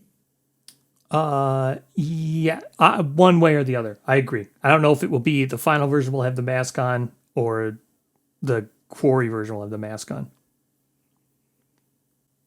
Well, the lore thing here. Yeah, the reason why I say that is the mask is very representative of his lie. So I could see it be on the quarry version, but I could also see it being on the finale version. It will be. I agree. Mask off is gonna. There's gonna be a maskless kind of mask version. But also like the line of like finally a great mask from the jawbones of 10,000 humans that died with the perfect flavor of fear in their mouth. So you might have survivors like death count be related to like how quickly that happens or not. I don't know, something like that speculatively. Yeah, maybe. Like maybe you're like, it's almost like in Dreamkeeper, right? Like you're helping the gambler create the box, the gambler's chest, and then maybe like through your gameplay in the Abyssal Woods, you're helping the Sparrow King create his goblin mask. And I think that perfect flavor of death ties in nicely with like the Forsaker mask, see the truth thing. Yeah. We should also mention that we all think that, or the Nemesis Node 3, the Mask Maker is the Sparrow King. Right. Yeah. It's like a human form of him. So, yes. Yeah. I actually like, you know, I talked about this before, but the Mask Maker as an Nemesis is really cool because I think it really ties together this whole core game, Mask Maker, Mask Salesman hunt event, and then the settlement location and like how the Butcher's Mask gives you the Mask Maker location. Because we've learned a lot about like the Forsaker Mask through the Kalenian Butcher vignette as well as Red Witches, and I really think this like ties it all together and like will tie it together. I'm expecting it to tie it together and give us like a little bit more information on like why is the Forsaker Mask as an object in Kingdom Death so valuable to these entities. I mean, especially the Butcher one, the Butcher in relation to the Sparrow King or the whatever, Goblin, whatever it wants to be called. Yeah. Specifically because of the mask it's building is the same exact thing. It's doing it from the perfect flavor of fear. And that's what the Butcher was doing. The faces of fear. And I think really good evidence for this not being, or for this including like a non foretold campaign is like the idea that the Goblin as a Quarry 1 exists and it's not like flexible in how it's been presented, right? Whereas we're getting Titan Bee and we're getting Honeycomb Weaver, right? And like they're supposed to be flexible in where they're put in the game. Like they're pitched as Abyssal Woods like companion expansions. So, well, I mean, when there was one kit, but they're they were meant to be like Abyssal Woods coded, I guess, right? So yeah, if I agree. I think the fact that the Goblin is the node 1 means that it's going to have a much more rigid timeline, and then also a flex version because you'll have to sub it out. right. So that I just want to make it clear. I do think that the Mask Maker and the Goblin, I'm not as sure, but I think the Mask Maker and the Goblin for sure are going to be like the Tyrant. I think they're only going to be this campaign. I don't think they're going to be nodes that you can use anywhere. Yeah, and you mean the Goblin as in the node 3 1. quarry, right? No, the node 1. I think the node 3 you can use as a node 3. Yeah, I mean, Quarry node 3. it's interesting. I do see the Goblin being huntable, because even in like the original pitch lore, right, it talks about how it's being like chased and doesn't have its own domain, and like I could see survivors being part of that, right? Like trying to like constantly hunt it, and like it's trying to find like a place to live. So if anything, the non-foretold campaign could be set like in the past relative to the Abyssal Woods campaign, right? Like yes, I think I agree. 100%. It's found its way to the Abyssal Woods by that point. It's like the liar that lives there now. Yes, and I think it will be much the same as the. I mean, okay, I don't care about spoilers.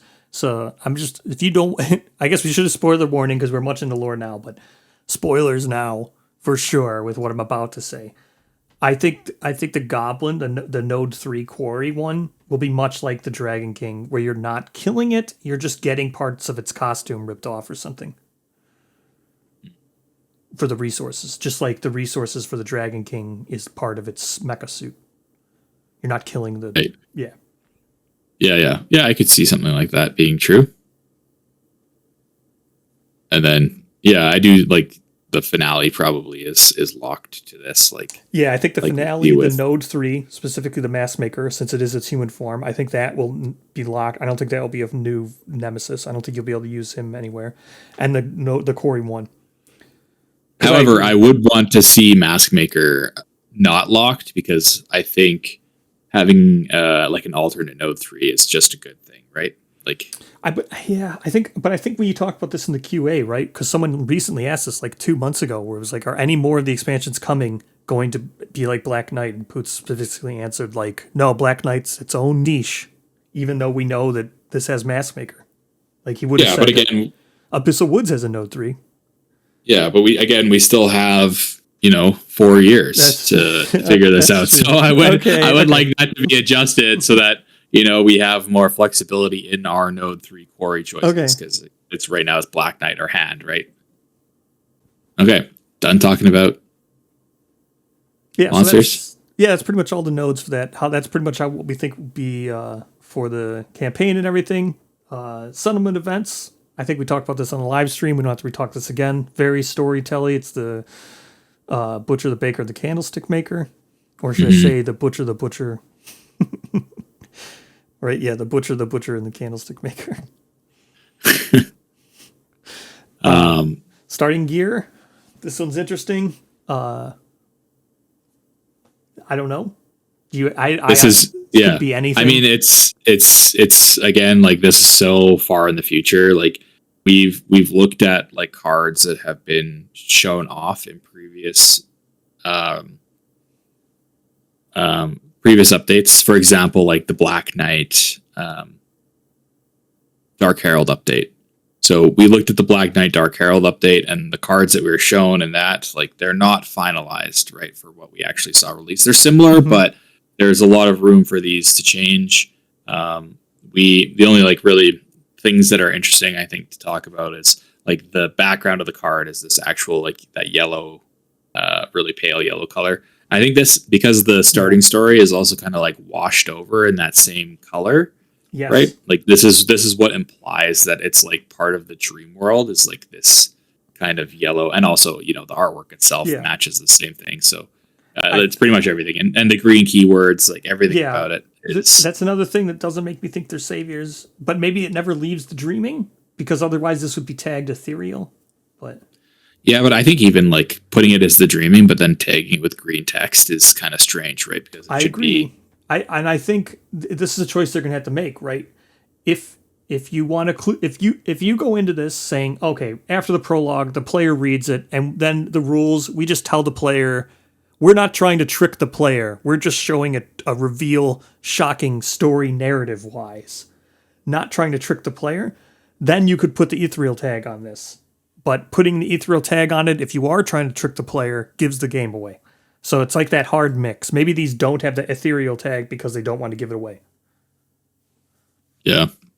And yeah, I do think like from a rules perspective that they're kind of interesting. But the hunting harrier is the most interesting, like the top one hit location, and then put them back in any order, increase the number of hit locations revealed by your permanent accuracy. Like that's a pretty cool piece of rules text, and it makes me a little bit excited about the kinds of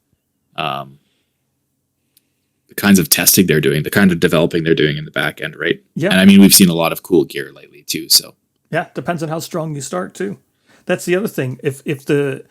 I think Taste had hinted about this before, because a lot of times players in Lanterns of Rain will ask Taste a question like, "Oh, when a monster's a quarry node 1, that means they're always weak." And then Taste always likes to say like, and it doesn't mean that. A quarry node 1 just means when the monster appears on the timeline, it's not a scaling of their difficulty, which for something like this, where it says in this having the hunting harrier, where it says increase the number of hit locations revealed by your permanent accuracy.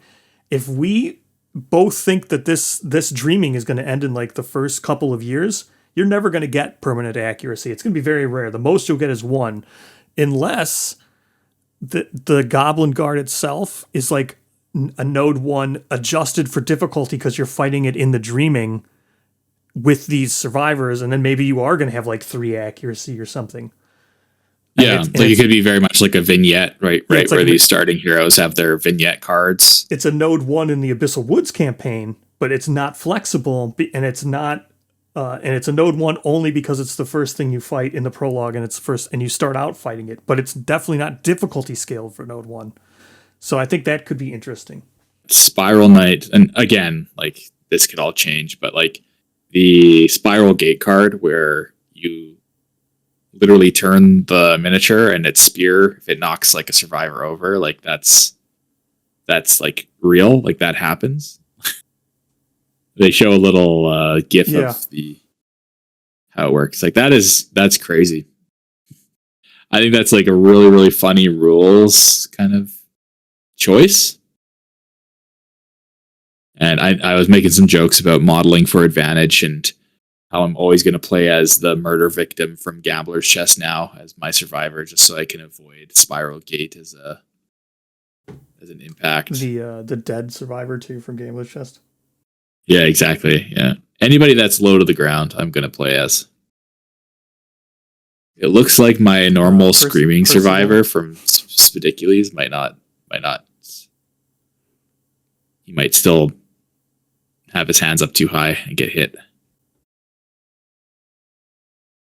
Any non 2.0 mini? Yeah. Yep. So we see the spiral bunker here. Really cool. I love the fact that they're doing double cards. We love giant gear. I wish we'd get more giant gear. I think it was a missed opportunity for Ash Bloom's Lance. I would have loved to see that thing's a spiral. I was so sure that was going to be 2 cards as well. I was also as well thinking that was going to be 2 cards. So it sucks that we had to wait so long to get more. I hope we get more sooner. But I'm glad we are getting more. Do you think Perfect Slayer or Dragon Slayer would be updated to two cards, 2.0? Yeah, probably. I think it makes sense. Yeah, I mean, again, talking about all these cards, like they're neat, like they got cool artwork and stuff, but how much is this going to change by the time we see it released? Yeah, I'm confident that Spiral Bunker will be 2 gear. That would be quite the rug pull.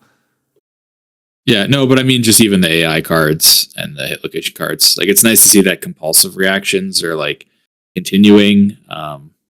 These were introduced in Gambler's Chests. Were there any in Pariah or Red Witches? Yeah. I can't recall any off the top of my head. I can't recall any off the top of my head either. I want to say there was one. I think I want to say it's hard to remember because sometimes there's like some with the ones with the compulsory reactions, like the things that can't be canceled. Sometimes I mix them up with the ones that are not even reactions. The ones that are just texts on hit location cards outside of Right. yeah, because they happen no matter what. And I think like there's some of those first strike Red Witch cards when they swap that can't be canceled, but that might just be because they might just always happen. Yeah, I guess those like automatic reactions should be turned into kind of compulsive reactions, hey? Yeah, I guess it's when they want them to trigger, because remember those also trigger before you roll too. Mm-hmm. But again, this is just because I can't think off the top of my head. One of the most interesting AI cards that we were shown, and we talked about this a little bit during the live stream, was this Lord of Fear card that has like the red text on it. So I did actually buy a pair of 3D glasses and go through this update. Oh yeah. And yeah, and there's nothing else at all. I just have a lot of 3D glasses now. But hey, it's good. I don't think this mechanic will go away. No, I think it's here to stay too. This is something I think might change. Yeah, for sure.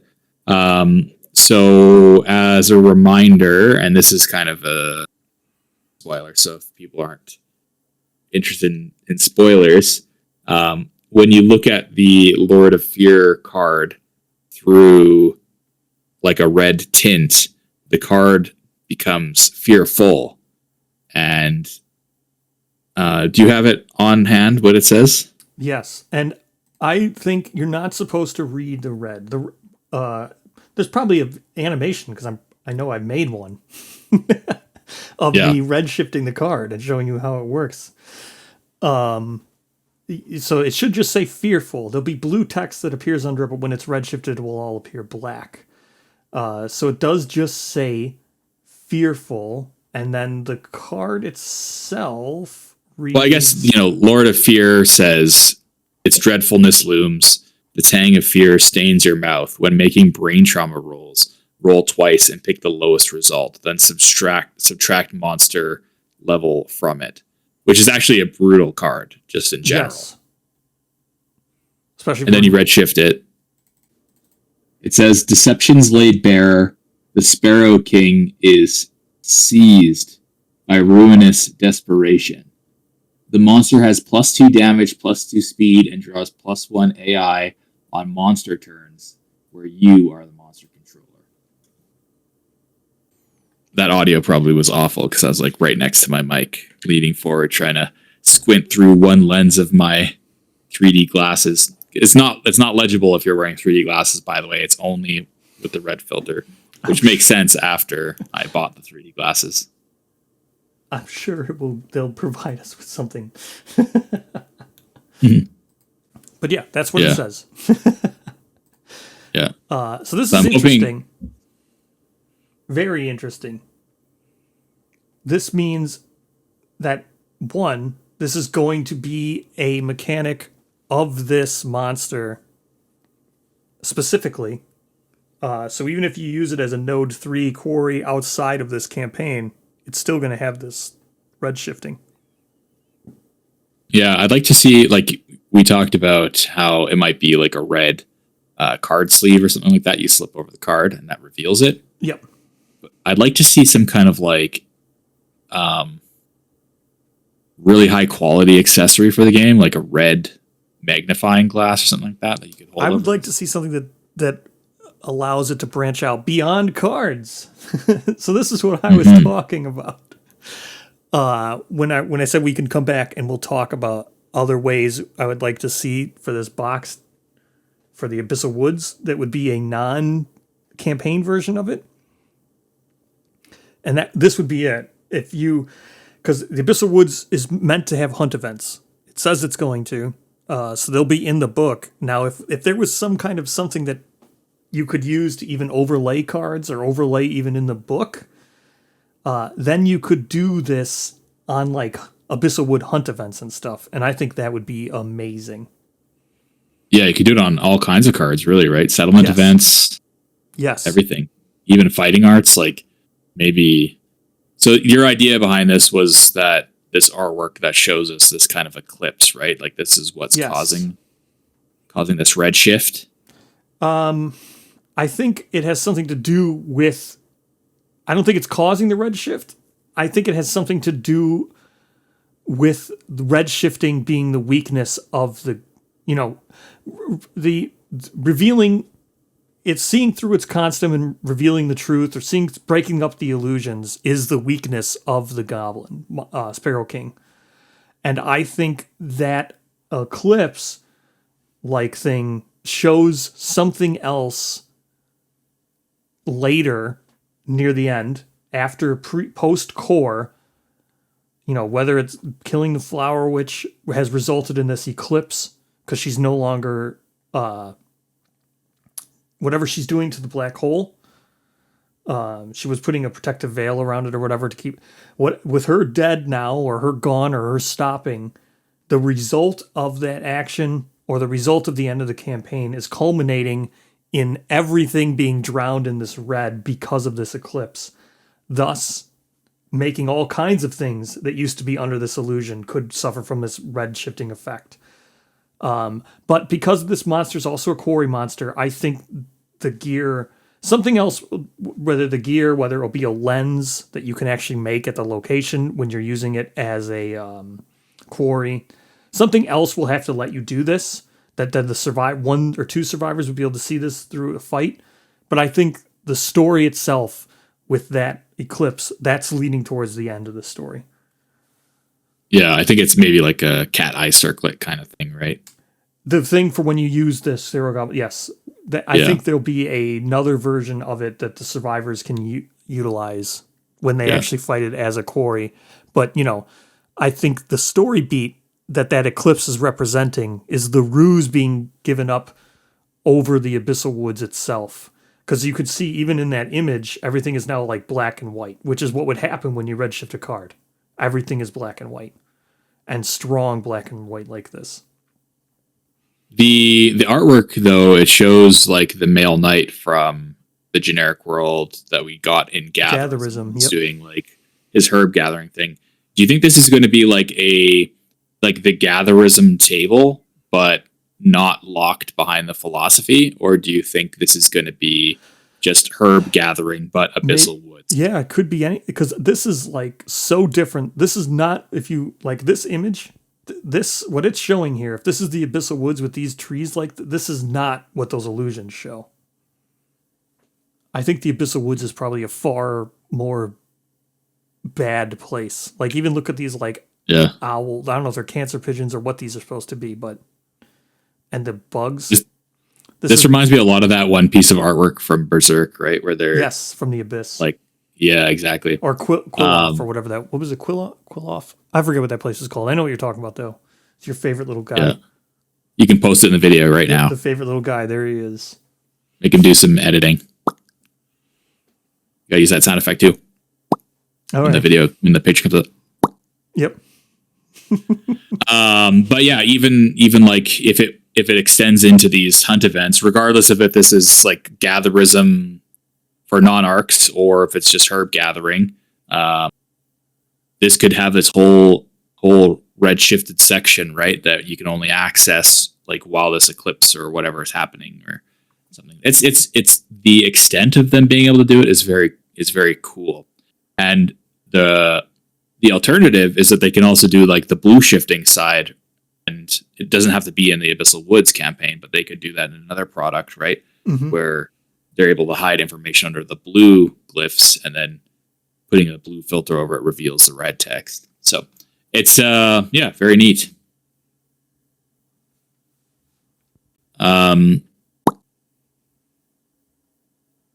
scrolling way back up after that card, we are shown the new encounter monsters that will be in the Abyssal Woods.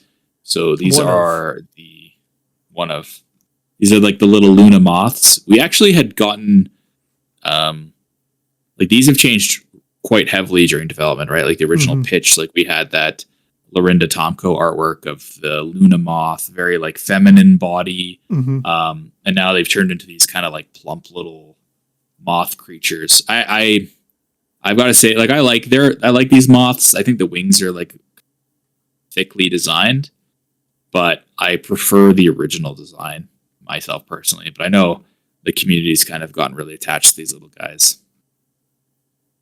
No other details on them. They showed off some artwork for like this giant muscular moth, which I don't know if Brock can show in the video, but I can because I can edit it. I couldn't show it on the live stream, but I can show it on the video since it's edited. Can't show that on a Christian channel. Yeah. So they're essentially hinting that they're going to have another kind of companion product for the Abyssal Woods in the future, featuring this giant moth expansion, probably post Kickstarter if they get to it. And then the second encounter, or I don't know, maybe there's 3 encounters in it. Probably not. Second encounter being the Disciples of the Witch, which, pun intended. Yeah, there's 5 of them. It's going to be a multi-monster fight, maybe similar to, I don't know. I'm not sure how they'll do this, actually. It kind of seems like it was going to take some aspects of like Red Witches, but also Smog Singers, but also Bone Eaters, right? Like, how do you envision this working out? Well, obviously they're not all going to have their own AI cards and hit location cards like Red Witches, but yeah, it seems like it's going to be very terrain heavy just because of this mood for the Living Fabric. When this comes into play, place a seedbed terrain in all unoccupied spaces in the sow zone. While this is in play, the turning vestments of all the Disciples of the Witch swat away oncoming attacks with glee. Attack rolls from weapons within range or reach only hit on a perfect hit. So it seems like there's going to be a lot of terrain. Now we're supposed to get a new encounter board, but I don't know how much bigger or if it's going to be the same in dimensions. I would think it's the same dimensions because what if you decided to use Bone Eaters? Yeah. So I think it'd be the same dimensions because the same setup, and that's a very tight fight. So putting down a lot of terrain is going to be something else. But yeah. Yeah. I mean, I'd like to see the seedbed terrain exist in other fights as well. Like, I hope it's not used in just one thing, but also we see that with Bone Eaters. So maybe that's true with like the giant stone fingers, right? Yeah. Like they're limited into their showdown.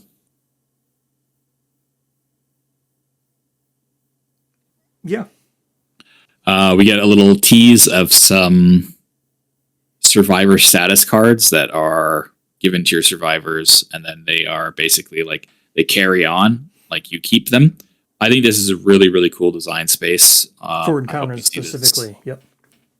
Yeah, but not. I think even for other monsters and stuff like that. Like if your survivors got semi-permanent survivor statuses that they would bring through, like past the showdown. Like if a monster gave these to you, and then it's kind of like adds another layer to like disorders, impairments kind of thing, right? And they don't all have to be it's like a different either. type of curse. Yeah, exactly. Which is exactly what they showed here. It's this Abyssal Vestments is giving you these parasites. So it's just the cursed armor being stuck to a survivor, and then they get the statuses. Well, these status effects aren't from, I think these status effects are from the seed beds. Like you would get this mycelial bridle and the bramble yoke from the seed bed. Oh yeah, these are the status. These aren't the armor sets.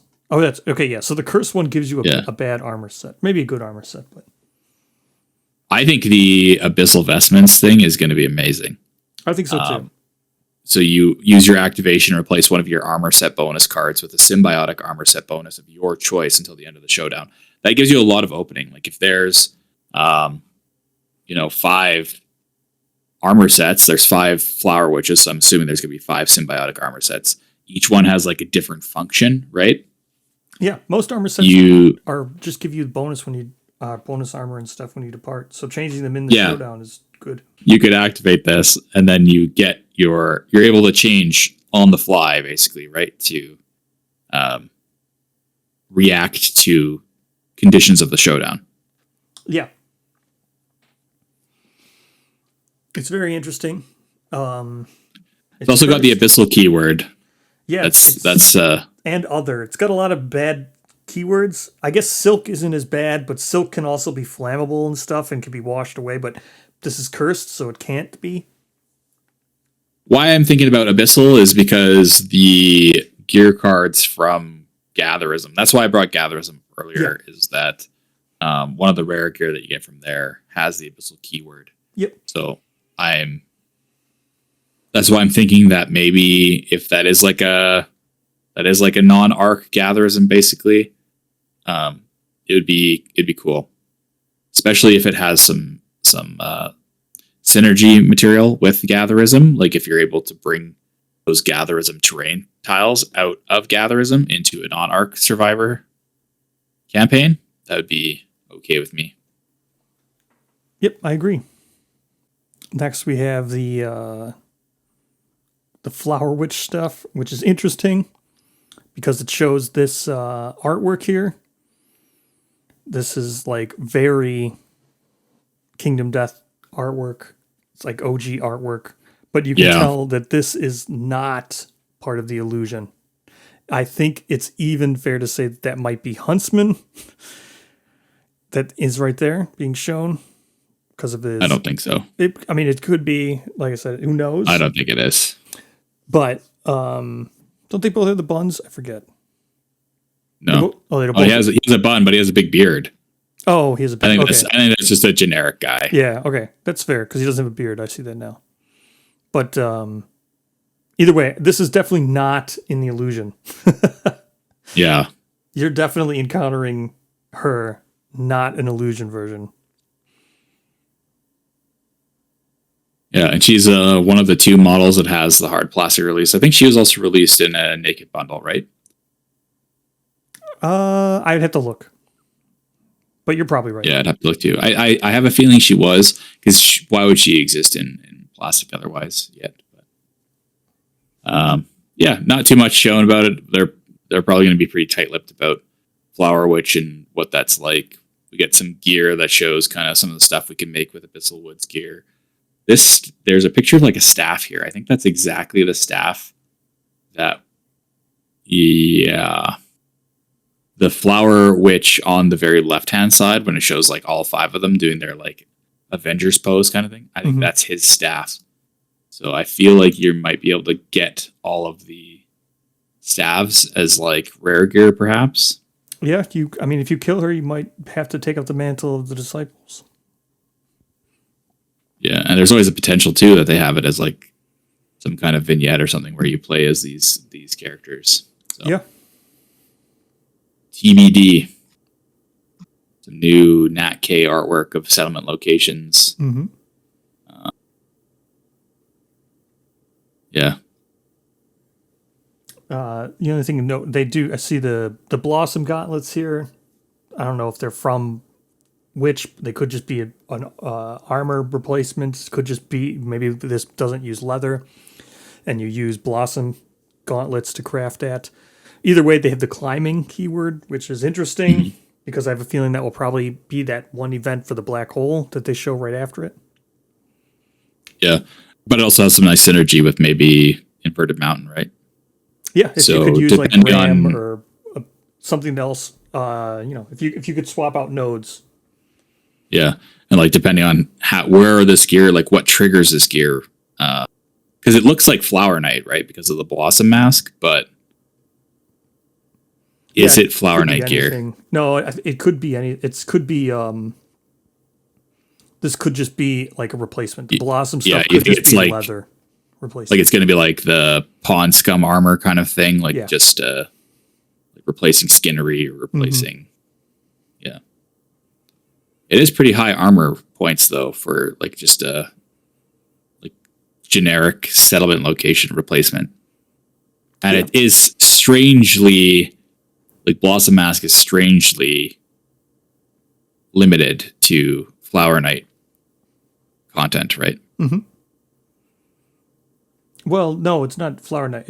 It's Witch, I think. But Flower Addiction is Flower Knight. Delirious is Flower Knight. Is Delirious? Yeah, they both are Flower Knight. That's true. Maybe they Yeah, are those are Flower like Knights. direct counters to like what makes Flower Knight not fun to fight, basically. Yeah, probably one of the things that people wanted the most from maybe this is Abyssal just Woods. Flower Knight 2 armor set. Yeah, like this is, you get like an actual settlement location for Flower Knight in the Abyssal Woods. Yeah.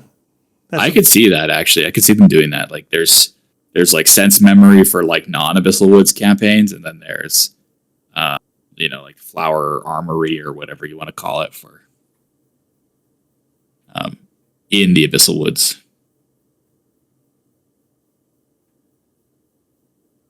So one of the things I think people were most excited about to hear was that the Abyssal Woods is getting its own 100 hunt event table. So I know we kind of went into this a little bit already with the red shifting and stuff, but kind of a big criticism that's existed for Spedicules and for Flower Knight. Not so much Flower Knight. I think Flower Knight's a little bit more protected from it, but Spedicules is supposed to be taking place in the Abyssal Woods, but then you're crossing the gates and you're just seeing the same hunt events that you would see in a normal People of the Lantern campaign.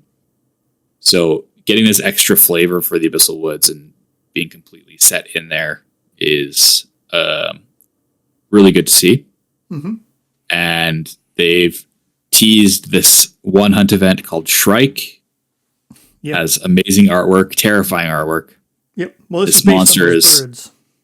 Yes, yeah, that's right. Shrikes are these little birds that impale their prey on thorns and barbed wire fences and all kinds of things. So this monster's doing the same. And this is supposed to have kind of be a replacement for a Harvester. So it's going to be very unpleasant for players, I'm sure. Well, we don't even know if that's true, but I mean, it's got the vibe of that. I thought Tay said that it was supposed to. Maybe it is. I mean, sure. Yeah. Well, maybe not then. Well, I mean, I don't know. Maybe, I mean, Harvester could still be in the Abyssal Woods. I would love a Harvester was still in the Abyssal Woods. Yeah, still number 10, or would you want them to change the number? No, still number 10, yep. Yeah. Yeah, we get some artwork for New Vermin, which is good because this goes together with that like flavor aspect of like the Abyssal Woods is its own place. It has its own ecology, so I'm all for that. Mm-hmm. We might, I don't know if these will be inserted in with the regular Vermin deck or they're going to have their own completely new Vermin deck, but it looks like the one Vermin that we see, the Crab Spider, has the Abyssal Woods logo, or at least the Flower Witch. And then the last really important thing from Abyssal Woods, I think it's last thing, is this artwork of the Forsaker mask being reached towards by all these hands. And it says, have you seen the truth? Are our ambitions to... Oh no. I thought I wrote this one down. Oh yeah, dare you see the truth? Are our ambitions too big? Or our ambitions too big? R. A-R-E-O-U-R. Dare you see the truth? Are our ambitions too big? Yep. So this artwork is very interesting, and I'm not 100% sure where it fits into the overall story. It's in its own separate little block from the Abyssal Wood stuff above it. So, I mean, it is definitely related to the Mask Maker. Like, this is where I'm kind of putting these lore threads together, I guess, is that there's some kind of attempt to get the Forsaker mask as it's like a powerful named object with a powerful story behind it in the world of Kingdom Death. And yeah, I'm curious to see how it plays out because it's alluded to in the core game that it's important, but it doesn't really go into it at all. And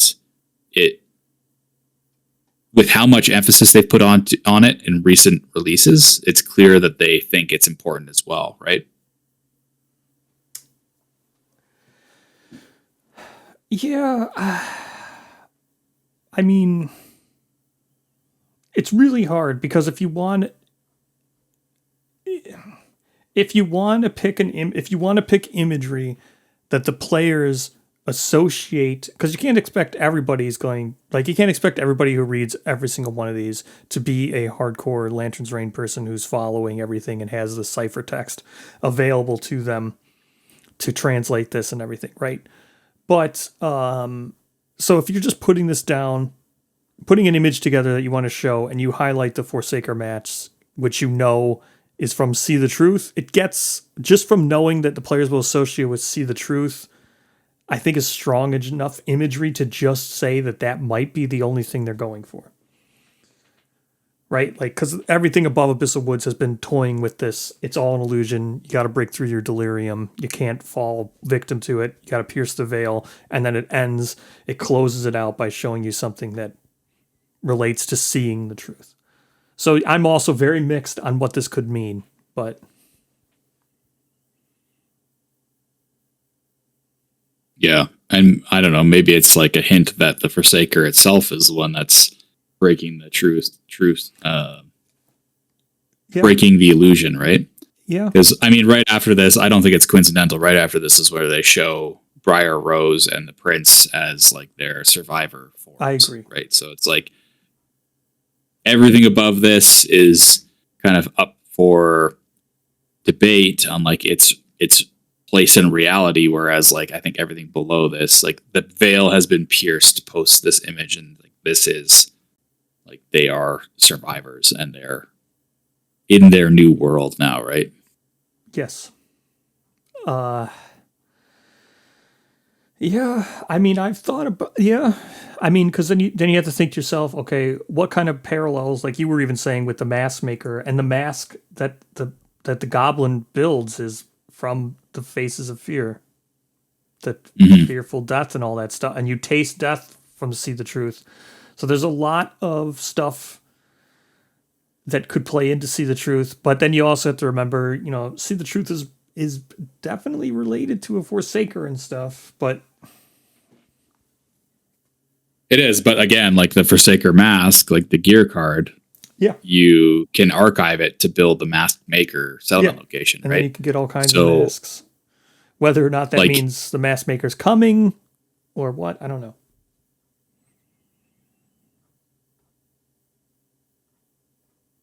Yeah, I'm curious to see how they pulls out. This artwork is awesome, though. I think this is my favorite piece from this update. You mean the Briar Rose and the stuff? No, just the hands reaching for the Forsaker mask. Oh yeah. This is also ends with the survivor dressed as a goblin, which alluded to a goblin guard. I mean, which might be why it's a non-variable node 1, and you do kill everyone else, and they really look like that. I think this might be pinup goblin guard. Yeah.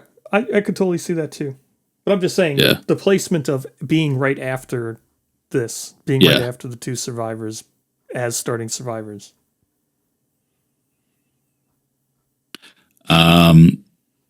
Next up in the update, we get a little bit of a tease of Honeycomb Weaver and Titan Bee. We've seen a lot of Titan Bee actually through the Gen Con demo that you filmed. But we haven't really seen very much of Honeycomb Weaver at all. Yes. So I missed this in our live stream. I don't think I mentioned this. If one of you mentioned it, maybe. I didn't actually notice that this image was showing us the Node 1 and the Node 3 quarry version. Mm-hmm.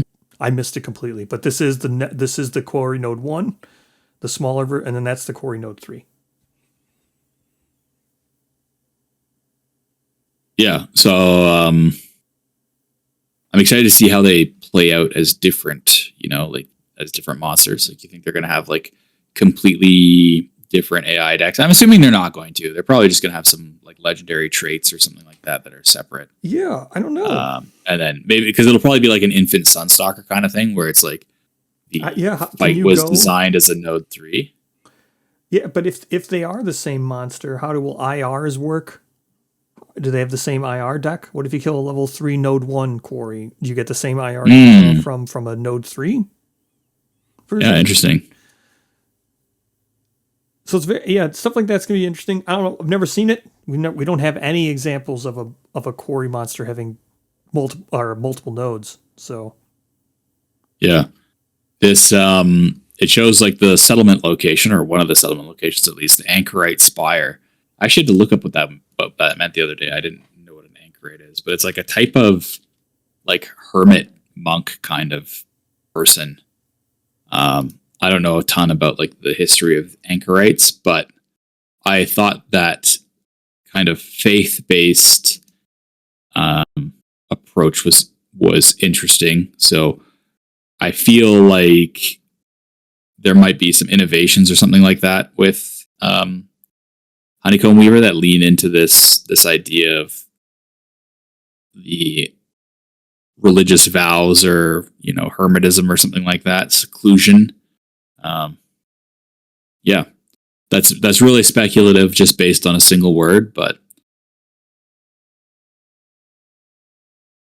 I think that's interesting. Just a reminder, we're getting 2 armor sets with Honeycomb Weaver as well. Yep. So we're getting the wax rawhide and then the wax steel armor. So I imagine the wax steel armor comes from the level 3, and then the wax rawhide will be from the level 1, or node 1 and node 3, I should say. That's also introducing a new gameplay mechanic, which is survivor blind spots. So whether this is something that's carried through into core game 2.0, like Kingdom Death 2.0, or whether it's going to be exclusive to Honeycomb Weaver, to be seen. But you have to track which direction your survivor is facing now. What are your thoughts on this? I have no thoughts until I see it. I don't. It wouldn't make a difference. It doesn't make a difference now, barely ever. So I don't think it would make a difference until it does.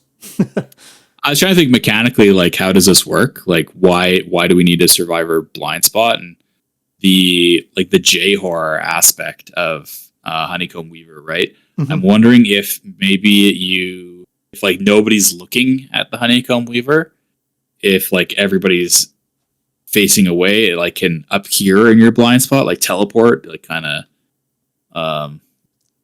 I think that'd be kind of fitting for that idea, right? Yeah, it must have something to do with you looking at it. Yeah, yeah, like it doesn't move or something like that if anybody's looking at it, but I don't know. We'll see. These are kind of in a weird spot, because I generally have the feeling now that if it shows like a render of a card and not the physical card, like it's pretty much it's like not confirmed. But I believe that these are so close. Like we're supposed to be getting these this year in 2026, so they should be pretty much finalized. I think. I don't think they're going to see any changes to these cards that have been presented. They seem exactly the same as when I saw Gen Con. Yeah, and I was going to say that, yeah, the Titan B cards, like the gear cards, they're the exact same cards as the ones that you had seen on the grids there. So no changes with that.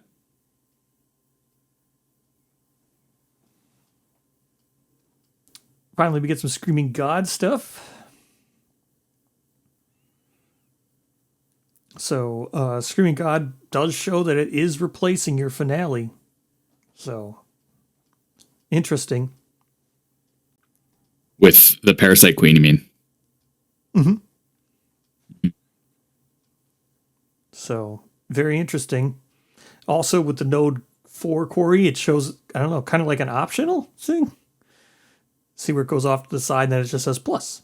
So these are like, all Node 4s might be optional, which might be why Dung Beetle Knight can have extra stuff for Abyssal Woods campaigns, because Node 4s are just optional. You can toss them in. Yeah, I think we're always going to see, because like the graphic design of these like 3 nodes together is so nice, but it does leave me wanting. Like, are we ever going to get like a node Nemesis 4? Do you think? I don't think there's enough room on the timeline. Perhaps. Lots of years extend the timeline. That's true. Let's get a couple more Node 3 Nemesis first, though, before we start expanding into Node 4 Nemesis, perhaps.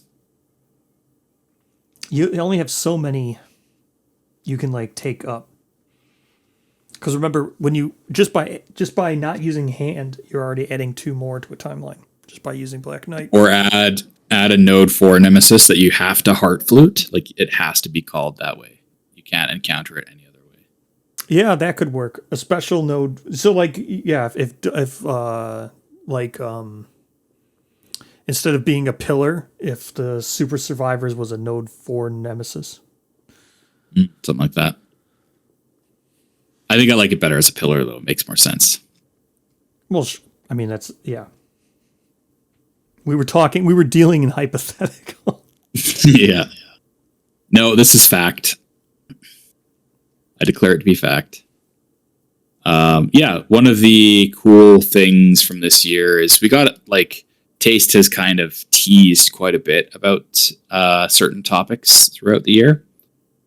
So one of them I want to bring up is Screaming God specifically. So he talks about Screaming God and how it's going to, talks about Parasite Queen and how Parasite Queen is going to use the Embolden mechanic that we see in both the Watcher Showdown and the God Hand Showdown.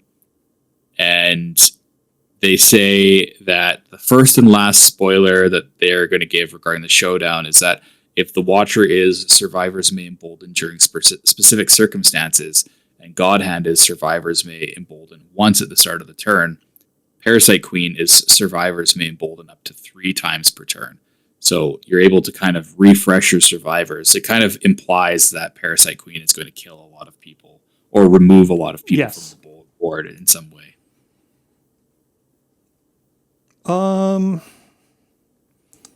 Yeah, likely kill. I don't remember exactly. Yeah, likely kill. Well, I mean, I don't remember if they get removed, because then their gear wouldn't be going back, and then the Embolden wouldn't really help. At least without scouts. It's just these hand terrain tiles they've shown off. Like obviously we know so little about how this actually works, but they just seem strange in how, like, are they portals? Can we use them? Like, how do we use them in a fight, right? So that's what I'm kind of thinking. Like, are survivors removed from the showdown board and go somewhere else, and then you need to embolden on the showdown, right? Like, I'm not sure. We'll see. Yeah. You're talking it shouldn't be that much longer that we have to wait to find out. So. Yeah, the numbered ones, right? Yeah, that's right. 6 and the 7? 6, 7. You got to play that rock boom sound when you say that. We get an update on the ultimate terrain. Nothing really to say about that. Looks good. They went with the cap-based system. Yep. Yeah. At least for these, I think the tree is also cap-based. Yeah, I'd hope so. Well, I mean, it looks to be cap-based, impassable and indestructible. So I mean, it's never going anywhere. I mean, demolish still exists as a keyword. Special rule, true. I mean. For the beta, yeah. Uh-huh. Well, I mean, we've already gotten Austin and Nucleope, and he didn't have it, so. Yeah, that's true. Poots had said during the update that it was going into engineering and that they'd expect it to be ready for Q2 of 2026. And if it can come earlier, he will have it. So Q2, we're looking at April, June, July-ish, kind of, maybe. I expect everything by Gen Con. I've been trained to think that stuff comes from Valentine's Day, then stuff comes around Gen Con, and then stuff comes by the end of the year. That seems to be how we always get stuff. Yeah. And then he says that next up is all the terrain for the expansions. So what would you like to see first for 3D terrain from expansions? I have no idea, because I don't even know what that means.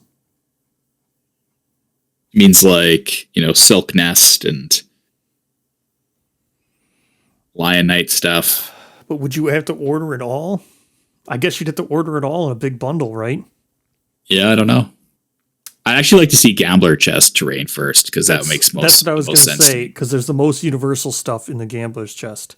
Whereas if it all came in one big bundle, I would probably pass just because I don't want to have to pay for the Black Knight stuff. Oh yeah. Yeah, I imagine Black Knight stuff I wouldn't picture in that for a while. Okay. Be its own set. I like, honestly, I wasn't even considering Black Knight as like content to include. Okay. So if we're not talking Black Knight, let's see.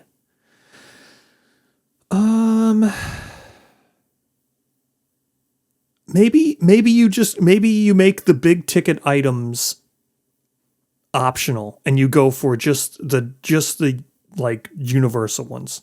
Maybe you pick and choose. And by big ticket items, I mean maybe you don't make people have to buy the flower terrain, the whole flower circle. Mm-hmm. Because that would be quite a lot.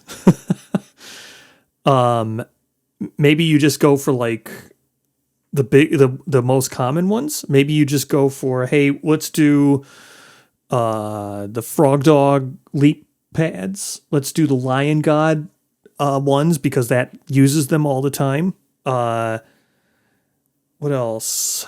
But maybe you don't do like maybe they're optional, right? Maybe we don't need to make everybody buy the Lion Knight stage and all that stuff. The Dragon King stuff would be good. Yeah, but you wouldn't have to make people buy.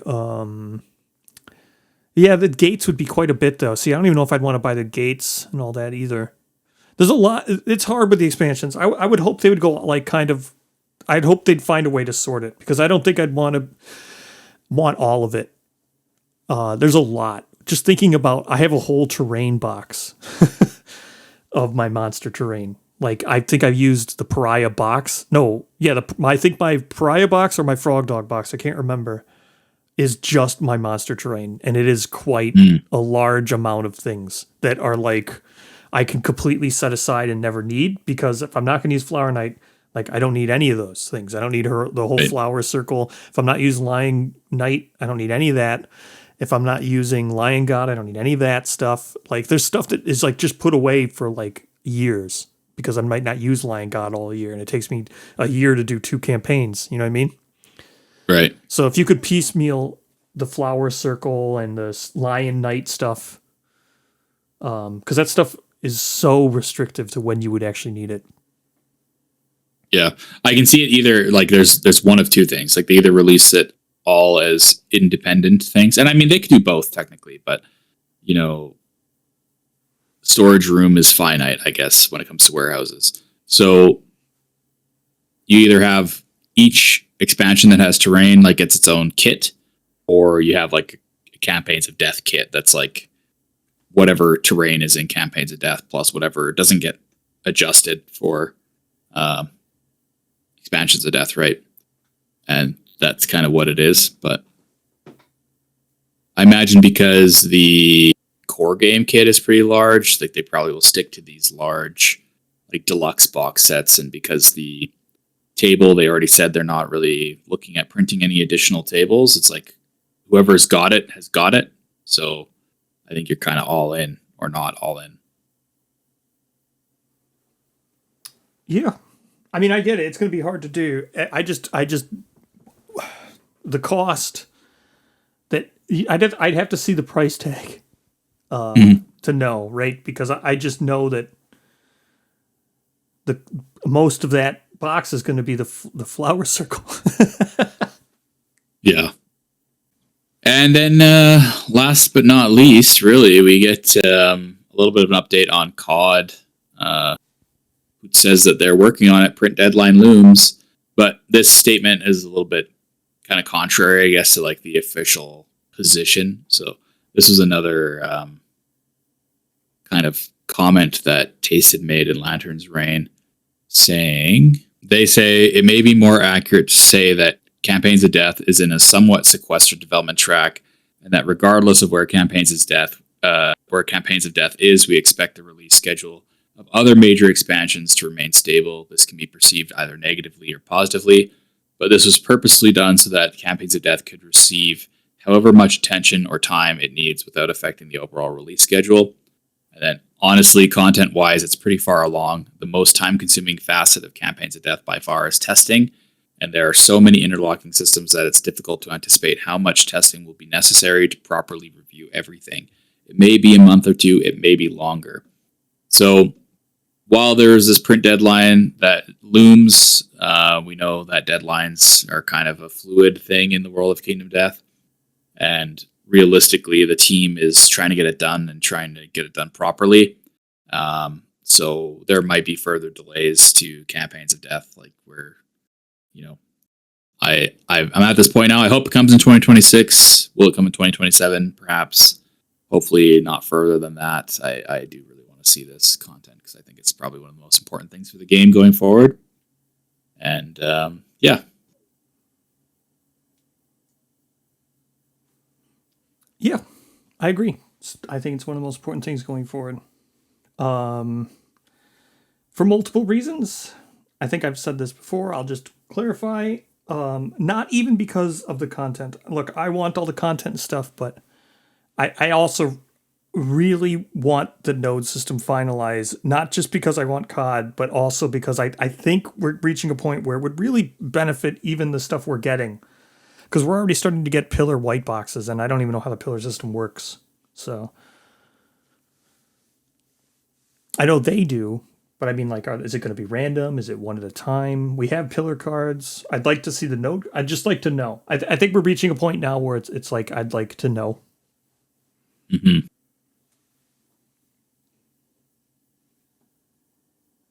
You'd like to node. Oh, yes. Speaking of I'd like to node, last thing I really want to talk about for this update is we got the Sky King armor set here, which is really cool. I didn't notice this Black Friday. It was still too close to release for me to have picked up on this. But the Sky King armor set bonus card here shows you may depart with the power core gear on this. It is treated as a part of your gear grid. When you depart with a power core on this, gain the corresponding reactor survivor status card. Red, green, or blue. Currently, the green is only available in Nucalope. I didn't flag this. Definitely didn't flag this on the live stream. Like I said, it was much too close to the release of Nucalope for me to put that together. So either this is going to gel with Nucalope, or this then seemingly, if you Sky King armor means you're also going to want Nucalope. You're going to want Lope attached to that too. Or there's a new trinkets coming, new green one. What do you mean? Well, there's no green one currently. There's only the one in Nucalope. So in COD, maybe there's. Yeah, I think this is. Yeah, I don't think there's gonna. I don't think it's gonna include any kind of green power core in COD. Like you have to buy Nucalope in order to get the green.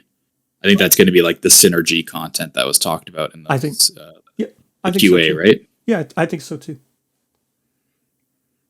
Or there is.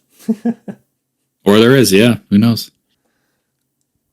But He knows, I guess. It's very cool that's how they're going to treat I know you and I both talked about it, that the cores would be very nice trinkets, just because of how they work. But they're not going to get trinket though, because I think we would have seen it on green core. Oh, 100%. This is exactly. Yeah. This might as well be a trinket. It's kind of like it's like trinket without being a trinket. Yeah. Yeah, and I think like Sky King armor, right? Like these power core reactor status cards, like they need to be a really, really strong card in order. Like you've got to fight 2 node 3 monsters in order to craft this armor. So I think you kind of need to have it be rewarding, right, in the way that it works. Yeah. And again, like, you mentioned this earlier, the conflict against cycloid scale armor and getting prismatic on the cycloid scale armor, right? That is such a crazy ability to be able to just mix and match affinities like that. Yep. So this almost has to compete with that armor in the same way. Yep. And you definitely don't want to run into the Flower Witch encounter and get a cursed thing that takes away your armor set while you're wearing this. Yeah. Whoops. eat your core. What does dragon armor even do? Lets you leap. It's like a dragoon. You you get to place yourself. It's like a maneuver.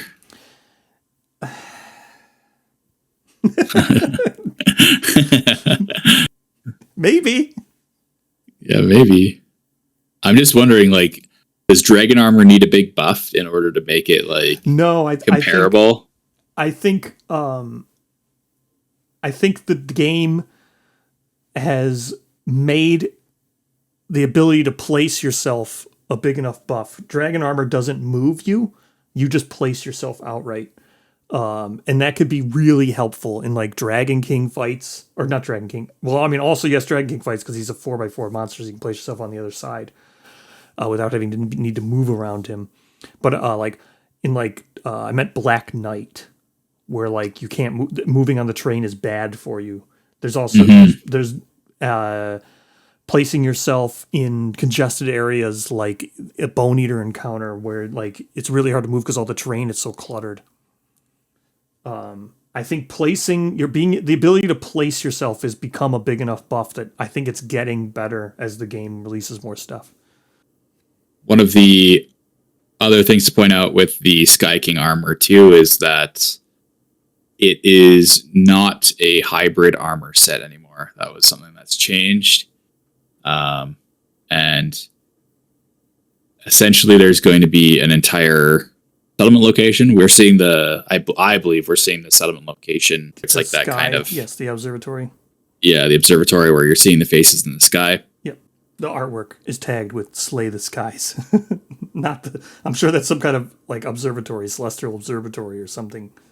But I'm just talking about the artwork itself.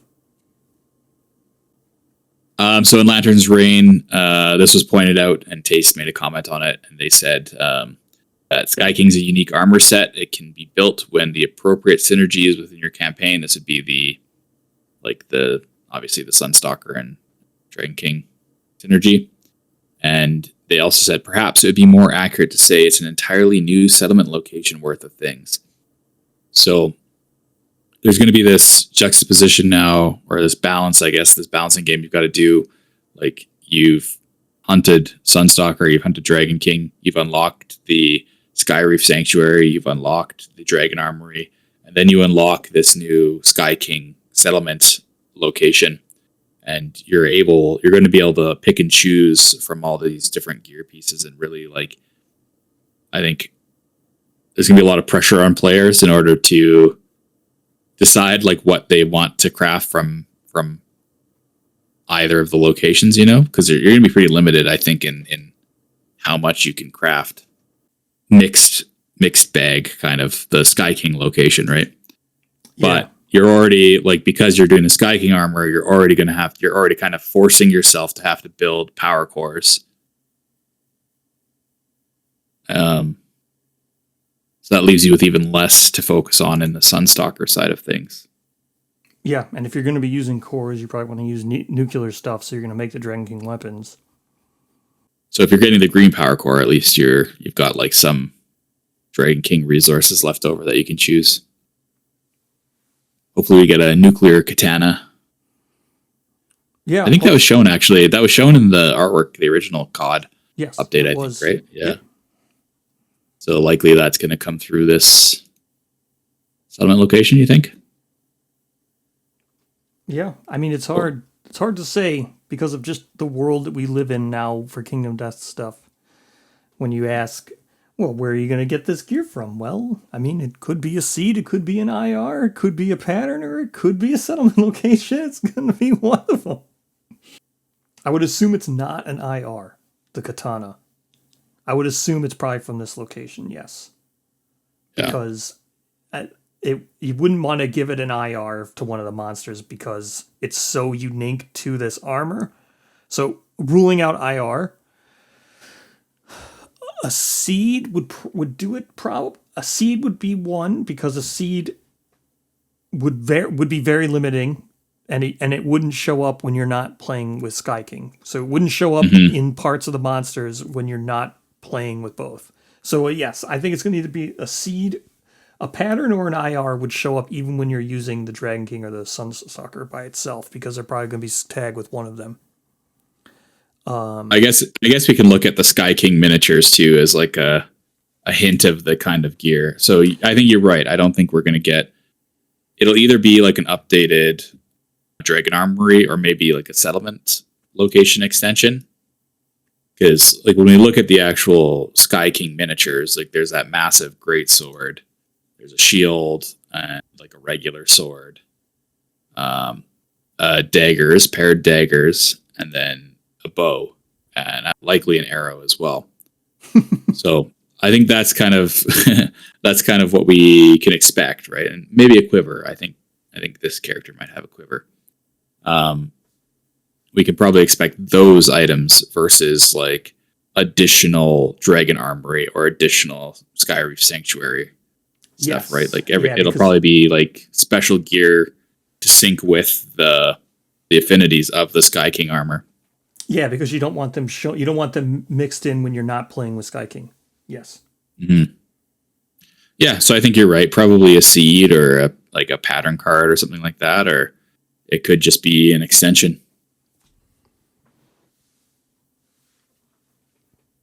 I think that just about wraps it up. Yeah. So overall, 2025 Kingdom Death, pretty good, I would say. Yeah, we got a lot of releases. A lot of stuff came out this year, or 25, but there's a lot of stuff still to come. The delays, obviously, are less than great. I think overall, we didn't get to see as much content, or we weren't teased as much, maybe. Like last year, we were doing all kinds of fun stuff, like decoding, teased images from the last 2024 Black Friday and stuff. That was a lot of fun. So I think overall is like a little bit more chill, but I think it was a more realistic was the goal here. Mm-hmm. I really do think that's what that was. Because when we did our 2024 look back, we were talking lots of stuff this year. And what ended up happening was we got the stuff that said it was in production from 2024's Black Friday, and then we ended up getting it before Gen Con or around Gen Con, and then that was pretty much it. So I think this was much more realistic. Only show the stuff that is coming. So they really highlighted just the Titan Bee and the Weaver, Titan Bee and Honeycomb Weaver, and then Abyssal Woods because it's the grand overview. But I'm Abyssal Woods aside, obviously they're going to talk about something like with Silver City and stuff like they did last year. But aside from they're not going down like huge rabbit holes. Like here's some RAM stuff. Here's just one image of other things. They're like really concise on what they think they can get to us within maybe the year. So I like that better. Mm-hmm. Yeah, like you said, realistic, right? Mm-hmm. Or at least not saying that everything will get here by the end of the year. Yeah. I think it was a pretty good year. Card pack coming. So I think before we started recording, I had also mentioned I think we're probably likely to have a pretty good kickoff to 2026 too. Yeah, we got Wanderer, Preacher. Yeah, you and I both agreed that it's probably in the warehouses already. I think that's probably true. Yeah, I agree. I think the card pack is probably also waiting around to be shipped out, or at least is being in production now. I think card pack, Screaming God, and Preacher are ready to go. I think not very long after that, we're probably going to get Dead Armor, Honeycomb Weaver, and Titan Bee. Yes, I agree. If they decide to not ship everything in bulk with COD and they're willing to break off some more stuff, I think we could maybe see realistically some more stuff outside of just Screaming God this year. I think that's very realistic. So lots of Kingdom Death to play coming up. Yeah, lots of good stuff too. Opens the door for a lot with Screaming God. You can go back to sandbox mode because everyone's gonna have a new finale. So lots of Kingdom Death to play. New Wanderer to throw into your Screaming God campaign. Yeah, new vignette with the Screaming God. Yeah, new vignette to play. Yep. I forgot all about that. I do take a second to say that is a very good idea. I hope Griffin takes cue from that. I think Griffin would be... I know Griffin's getting People of the Nest, but maybe you should consider a vignette. I know we both were talking about it. The Node 4s are not a place where the large amount of your gameplay is coming from. Yeah. Lantern, you're 22 plus.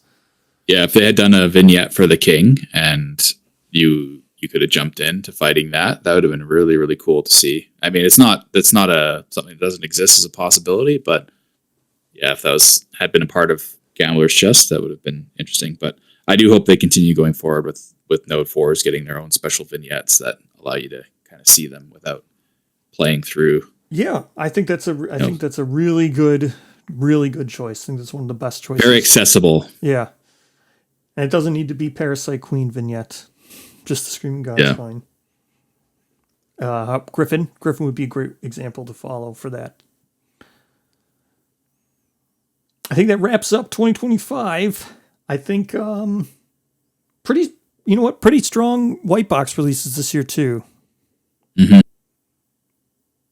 I think now that they've got everything is like a product line and they've got their like release like schedule, like go IR, maybe then a character / seed back to IR, then maybe another what's the other line? A holiday one. It's because Valentine's Day will be the Wanderer, so you skip that. So you go like maybe IR this month, January, and then we get the Wanderer / holiday stuff.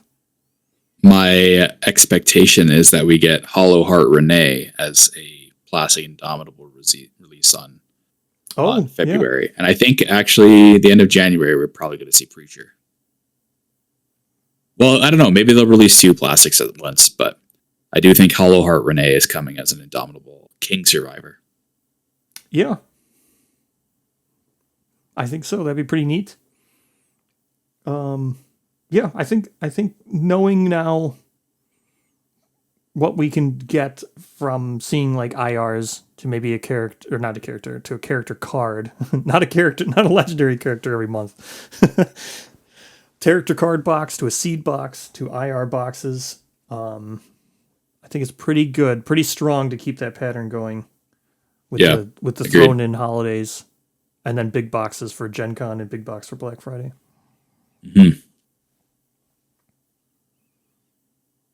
Anything else? All right. Well, nope. Thank you for having me. Appreciate it. Yeah, it was a good conversation, and I'll talk to you in 12 months. Actually 10, right? Just about. Because Black Friday. Yeah. Oh, geez. Yeah. Already 10, pretty much 10 months for Black Friday. It's going to fly by. Yeah.